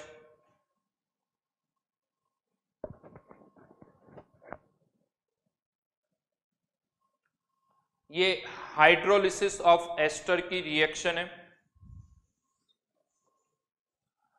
और गिवन है कि ये एक फर्स्ट ऑर्डर काइनेटिक्स को फॉलो कर रही है। ये भी हमें गिवन है कि ये एक फर्स्ट ऑर्डर काइनेटिक्स को फॉलो कर रही है। तो अगर ये फर्स्ट ऑर्डर काइनेटिक्स को फॉलो कर रही है तो K equals to 1/T ln ester की इनिशियल कॉन्सेंट्रेशन हमें पता होनी चाहिए और टाइम T पर कॉन्सेंट्रेशन। इसमें भी मैं एक चीज और ऐड कर दूं, एक्चुअल में जो रेट होती है यहां पर इस पर्टिकुलर रिएक्शन की वो एस्टर की कंसंट्रेशन पे भी डिपेंड करती है और acid catalysed hydrolysis of ester लिखा हुआ तो यहां पर हम H+ एज ए कैटलिस्ट भी यूज करते हैं तो रिएक्शन की रेट H+ पर भी डिपेंड करती है, H+ की कॉन्सेंट्रेशन पर भी डिपेंड करती है। लेकिन ये H+ यहां पर क्या है, कैटलिस्ट है, इसको मैं अभी K' लिख देता हूं। H+ यहां पर कैटलिस्ट है तो ये कॉन्सेंट्रेशन क्या रहेगी, कांस्टेंट। तो सिंस ये कॉन्सेंट्रेशन कांस्टेंट है, जैसे सूडो ऑर्डर में हम इसको इसके साथ क्लब कर देते थे तो यहां पर भी दो ये रिएक्टेंट नहीं है, कैटलिस्ट है, लेकिन इसकी कॉन्सेंट्रेशन कांस्टेंट है तो इसको और इसको हम मर्ज कर देते हैं यहां पर। तो इसकी जगह क्या लिखा जा सकता है, K into concentration of ester. यानी ये किसको फॉलो कर रहा है, फर्स्ट ऑर्डर काइनेटिक्स को। तो K equals to 1/T ln ester की इनिशियल कॉन्सेंट्रेशन अपॉन एस्टर की टाइम T पर कॉन्सेंट्रेशन, जिसको हम ऐसे भी लिख सकते हैं, इनिशियल कॉन्सेंट्रेशन अगर A है तो टाइम T पर इसकी कॉन्सेंट्रेशन क्या हो जाएगी, A माइनस एक्स। यानी अगर हमें ये रेट कांस्टेंट फाइंड आउट करना है तो हमें एस्टर की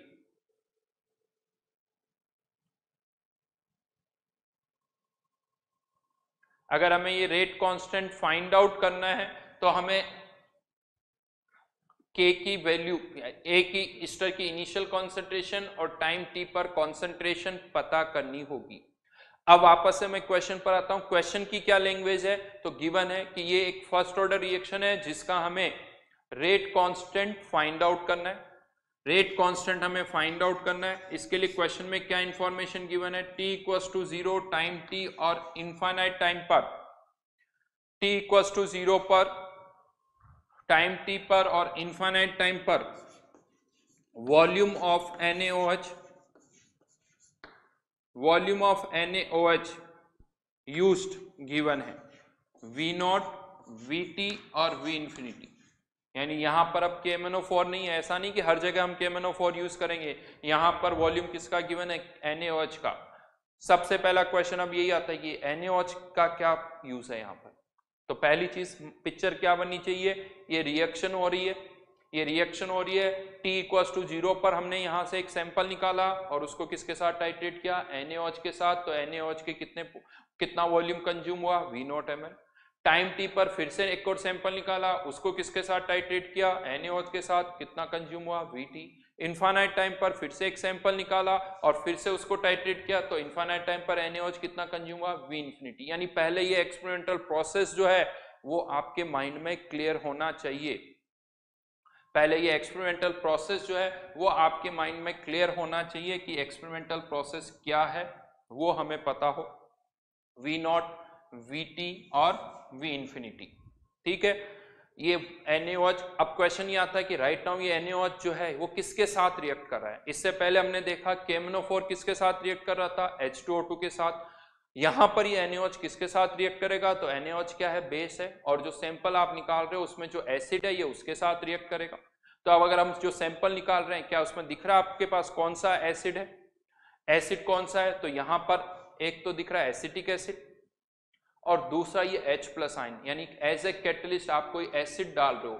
मैंने यहाँ H+ लिखा हुआ, लेकिन केवल आप H+ नहीं डाल सकते, यानी पानी में आपने कुछ या तो HCl डाला होगा या H2SO4 डाला होगा, इस तरह से आपने कुछ एसिड वहां पर डाला होगा। उदित, हाँ, इक्विवेलेंट कॉन्सेप्ट से ही इक्वेट करना होगा, और कोई तरीका नहीं है। तो यहाँ पर जो आप सैंपल निकाल रहे हो उसमें एक तो एसिटिक एसिड हो सकता है और ये कैटलिस्ट जो है वो हो सकता है। तो ये NaOH जो है इन दोनों के साथ रिएक्ट करेगा, जो सैंपल है उसमें इन दोनों के साथ ये रिएक्ट करेगा। नाउ यहां पर अब आपको क्या लगता है कि ये जो रीडिंग्स है ये इंक्रीजिंग होगी या डिक्रीजिंग होगी, मतलब वॉल्यूम जो है पहला सैंपल निकाला टाइट्रेट किया, फिर दूसरा सैंपल निकाला फिर टाइट्रेट किया, तो ये जो वॉल्यूम NaOH का यूज हो रहा है ये इंक्रीजिंग होगा या डिक्रीजिंग होगा। यस, कह सकते हो यहां पर ये वॉल्यूम इंक्रीजिंग होगा। क्यों इंक्रीजिंग होगा उसको समझते हैं। तो देखिए ये H+ तो कैटलिस्ट है, और कैटलिस्ट की कॉन्सेंट्रेशन क्या रहती है, कांस्टेंट। तो जब भी हम सैंपल निकालेंगे उसमें H+ तो उतना ही होगा, H+ तो उतना ही होगा, लेकिन एसिटिक एसिड की कॉन्सेंट्रेशन बढ़ती जाएगी, जैसे टाइम बढ़ेगा H+ की कॉन्सेंट्रेशन बढ़ेगी, सॉरी, जैसे जैसे टाइम बढ़ा एसिटिक एसिड की कॉन्सेंट्रेशन बढ़ेगी, और एसिटिक एसिड की कॉन्सेंट्रेशन अगर बढ़ेगी तो उसके साथ जो NaOH कंज्यूम होगा उसकी कॉन्सेंट्रेशन भी, उसकी अमाउंट भी बढ़ेगी। तो यहां पर सिंस इसकी कॉन्सेंट्रेशन बढ़ेगी तो यहां पर NaOH जो कंज्यूम होगा उसकी अमाउंट भी इंक्रीज होगी। जबकि पहले वाले केस में H2O2 वाले केस में KMnO4 की अमाउंट कम हो रही थी, यहां पर अमाउंट बढ़ रही है। लेकिन क्या ये पूरा वॉल्यूम एसिटिक एसिड के साथ रिएक्ट कर रहा है, नहीं, ये पूरा वॉल्यूम एसिटिक एसिड के साथ रिएक्ट नहीं कर रहा है। इसमें से कुछ वॉल्यूम H+ के साथ और कुछ वॉल्यूम एसिटिक एसिड के साथ रिएक्ट कर रहा है। लेकिन अब सोचो T=0 पर, T=0 पर क्या एसिटिक एसिड है, नहीं, T=0 पर तो रिएक्शन स्टार्ट ही नहीं हुई। तो T=0 पर जो आप सैंपल निकाल रहे हो उसमें तो केवल ये HCl ही होगा, यानी H+ आयन ही होगा। तो T=0 पर जो आप NaOH यूज कर रहे हो, यानी ये V0 ml, ये केवल किसके साथ रिएक्ट कर रहा है, H+ के साथ। तो T=0 पर जो आपने सैंपल निकाला है, वो T=0 पर जो आपने सैंपल निकाला है वो NaOH के कितने वॉल्यूम के साथ कंज्यूम रिएक्ट कर रहा है, V0, तो ये V0 ml केवल इस H+ के साथ रिएक्ट करेगा। अब जब आप टाइम T पर भी कोई सैंपल निकालोगे तो उसमें H+ उतना ही होगा, उसमें H+ उतना ही होगा, और NaOH जो है हमेशा पहले इस H+ के साथ रिएक्ट करेगा, क्योंकि ये स्ट्रॉन्ग एसिड है, ये वीक एसिड है। तो NaOH जो हम डालेंगे पहले H+ जो भी HCl है उसके साथ रिएक्ट करेगा, फिर उसके साथ रिएक्ट करेगा। तो अब T टाइम पर जो आपने सैंपल निकाला उसमें भी H+ उतना ही है, तो उसके साथ NaOH भी उतना ही रिएक्ट करेगा, यानी टाइम T पर भी NaOH का कितना वॉल्यूम H+ के साथ रिएक्ट करेगा, V0। लेकिन हम जो एक्स्ट्रा डाल रहे हैं, यानी V0 से ज्यादा कितना डाल रहे हैं, VT - V0, इसमें से ये V0 तो इस H+ के साथ रिएक्ट कर रहा है, तो ये जो एक्स्ट्रा आपने डाला है VT - V0, ये किसके साथ रिएक्ट करेगा, एसिटिक एसिड के साथ। और इनफाइनाइट टाइम पर भी इसमें से V इंफिनिटी में से V0 तो किसके साथ रिएक्ट करेगा, H+ के साथ। तो ये जो V इंफिनिटी - V0 है ये किसके साथ रिएक्ट करेगा, एसिटिक एसिड के साथ रिएक्ट करेगा, ये एसिटिक एसिड के साथ रिएक्ट करेगा। यानी यहां से हमें क्या पता चल गया कि NaOH का कितना वॉल्यूम एसिटिक एसिड के साथ रिएक्ट कर रहा है, एसिटिक एसिड के साथ कितना वॉल्यूम रिएक्ट कर रहा है, ये अभी हमें पता चला है। ये वाला जो वॉल्यूम है ये एसिटिक एसिड और H+ दोनों के साथ था, लेकिन उसमें से हमने ये देख लिया कि H+ के साथ तो हमेशा कितना रिएक्ट कर रहा है, V0, तो एसिटिक एसिड के साथ कितना रिएक्ट करेगा, जितना भी आप V0 से ज्यादा डाल रहे हो वो सब किसके साथ रिएक्ट कर रहा है, एसिटिक एसिड के साथ रिएक्ट कर रहा है। तो यहाँ पर V0 से ज्यादा कितना डाला, Vt माइनस V0, ये एसिटिक एसिड के साथ रिएक्ट करेगा। यस डेफिनेटली, जैसा मैंने पहले भी कहा है, Vt V इंफिनिटी की वैल्यू V0 से ज्यादा होगी, राइट। तो यहां पर अभी हम केवल इस पार्ट पर आए कि एसिटिक एसिड के साथ कितना वॉल्यूम रिएक्ट कर रहा है वो हमें पता चल गया, लेकिन प्रॉब्लम अभी भी यहां पर पूरी सॉल्व नहीं हुई है। क्यों नहीं हुई है? क्योंकि ये जो वॉल्यूम है ये किसके साथ रिएक्ट कर रहा है, एसिटिक एसिड के साथ। तो एसिटिक एसिड की कॉन्सेंट्रेशन इस वॉल्यूम के डायरेक्टली प्रोपोर्शनल होगी, एसिटिक एसिड की कॉन्सेंट्रेशन इस वॉल्यूम के डायरेक्टली प्रोपोर्शनल होगी। तो लेकिन जो K का फॉर्मूला है उसमें यहाँ एसिटिक एसिड की कॉन्सेंट्रेशन नहीं है, यहाँ तो किसकी कॉन्सेंट्रेशन है, एस्टर की कॉन्सेंट्रेशन। हमें एस्टर की कॉन्सेंट्रेशन चाहिए, और जबकि यहाँ पर ये वॉल्यूम रिएक्ट किसके साथ कर रहा है, एसिटिक एसिड के साथ कर रहा है। अगर ये NaOH एस्टर के साथ रिएक्ट करता है तब तो कह सकता था कि इसकी कॉन्सेंट्रेशन इस वॉल्यूम के प्रोपोर्शनल है, तो यहाँ कॉन्सेंट्रेशन की जगह ये वॉल्यूम पुट कर देते, लेकिन यहाँ पर ऐसा नहीं है। ये कॉन्सेंट्रेशन ये किसके साथ रिएक्ट कर रहा है, एसिटिक एसिड के साथ। तो अब हमें क्या करना होगा, एस्टर की कॉन्सेंट्रेशन को पहले किससे रिलेट करना होगा, एसिटिक एसिड की कॉन्सेंट्रेशन से। एसिटिक एसिड की कॉन्सेंट्रेशन को किससे रिलेट करेंगे, वॉल्यूम से, ताकि एस्टर की कॉन्सेंट्रेशन इस वॉल्यूम से रिलेट हो जाए। यानी इसको पहले इससे रिलेट करना होगा और इससे फिर हम इसको रिलेट करेंगे। कैसे वो मैं बता रहा हूं। तो इनिशियली इसकी कॉन्सेंट्रेशन A है तो इसकी 0, टाइम t पर इसमें से X रिएक्ट कर गया तो इसकी कॉन्सेंट्रेशन X, इनफाइनाइट टाइम पर ये 0 है तो इनफाइनाइट टाइम पर इसकी कॉन्सेंट्रेशन A। हमें क्या निकालना है, एस्टर की इनिशियल कॉन्सेंट्रेशन यानी A और टाइम t पर कॉन्सेंट्रेशन यानी A माइनस एक्स। हमें A और A माइनस एक्स की वैल्यू पता करनी है। अब यहां पर अगर हम देखें तो एसिटिक एसिड की इनफाइनाइट टाइम पर कॉन्सेंट्रेशन कितनी है A, टाइम t पर कॉन्सेंट्रेशन कितनी X। तो यहां पर हम इस एसिटिक एसिड की कॉन्सेंट्रेशन को इस वॉल्यूम से रिलेट कर सकते हैं। कैसे? तो इनफाइनाइट टाइम पर एसिटिक एसिड की कॉन्सेंट्रेशन कितनी है A, और इनफाइनाइट टाइम पर एसिटिक एसिड के साथ कितना NaOH रिएक्ट कर रहा है, V इंफिनिटी माइनस V0। तो इनफाइनाइट टाइम पर एसिटिक एसिड की कंसंट्रेशन NaOH के वॉल्यूम के डायरेक्टली प्रोपोर्शनल होगी।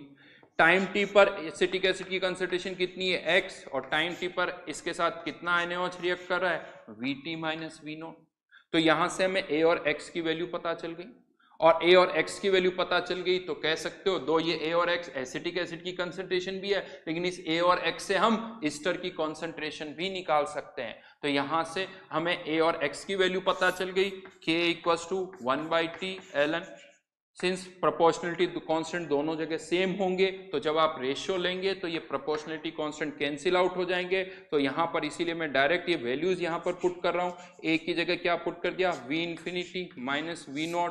यहाँ पर A माइनस एक्स करोगे, दिस माइनस दिस, तो ये V0 की टर्म कैंसिल आउट हो जाएगी। तो क्या बचेगा, V infinity minus V0। Proportionality constant ratio लेने पर कैंसिल आउट हो गया, तो इसीलिए यहाँ पर नहीं लिख रहा हूं। आप कुछ K मान लो, K यहाँ पर भी यानी कुछ भी KC मान लो, पुट करोगे तो वो कैंसिल आउट हो जाएगा। यानी हमारे पास फिर से एक फॉर्मूला आ गया।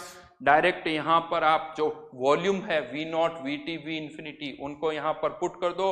V infinity minus V0, V infinity minus Vt यहाँ पुट कर दो तो आप K फाइंड आउट कर सकते हो, आपको K पता चल जाएगा।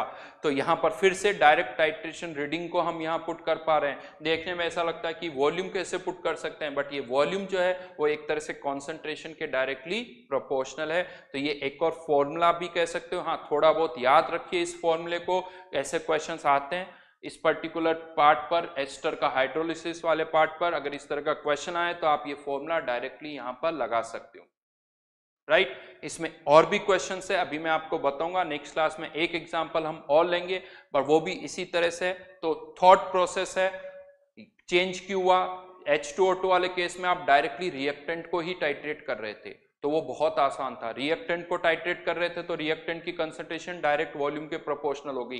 लेकिन यहां पर हम रिएक्टेंट को नहीं, प्रोडक्ट को टाइट्रेट कर रहे हैं, इसीलिए इतना सारा ये हमें सोचना पड़ा। और साथ में और कौन रिएक्ट कर रहा है, कैटलिस्ट, तो उसे भी कंसिडर करना पड़ा है। तो H2O2 वाला केस बहुत आसान था। ये उससे थोड़ा डिफिकल्ट है, 2-3 बार प्रोसेस को इमेजिन करिए, तब जाके आप इसको अच्छी तरह से समझ पाओगे। ठीक है, आगे नेक्स्ट क्लास में मैं वापस एक बार इसको डिस्कस करूंगा और इसके आगे एक और एग्जाम्पल लूंगा। Thank you.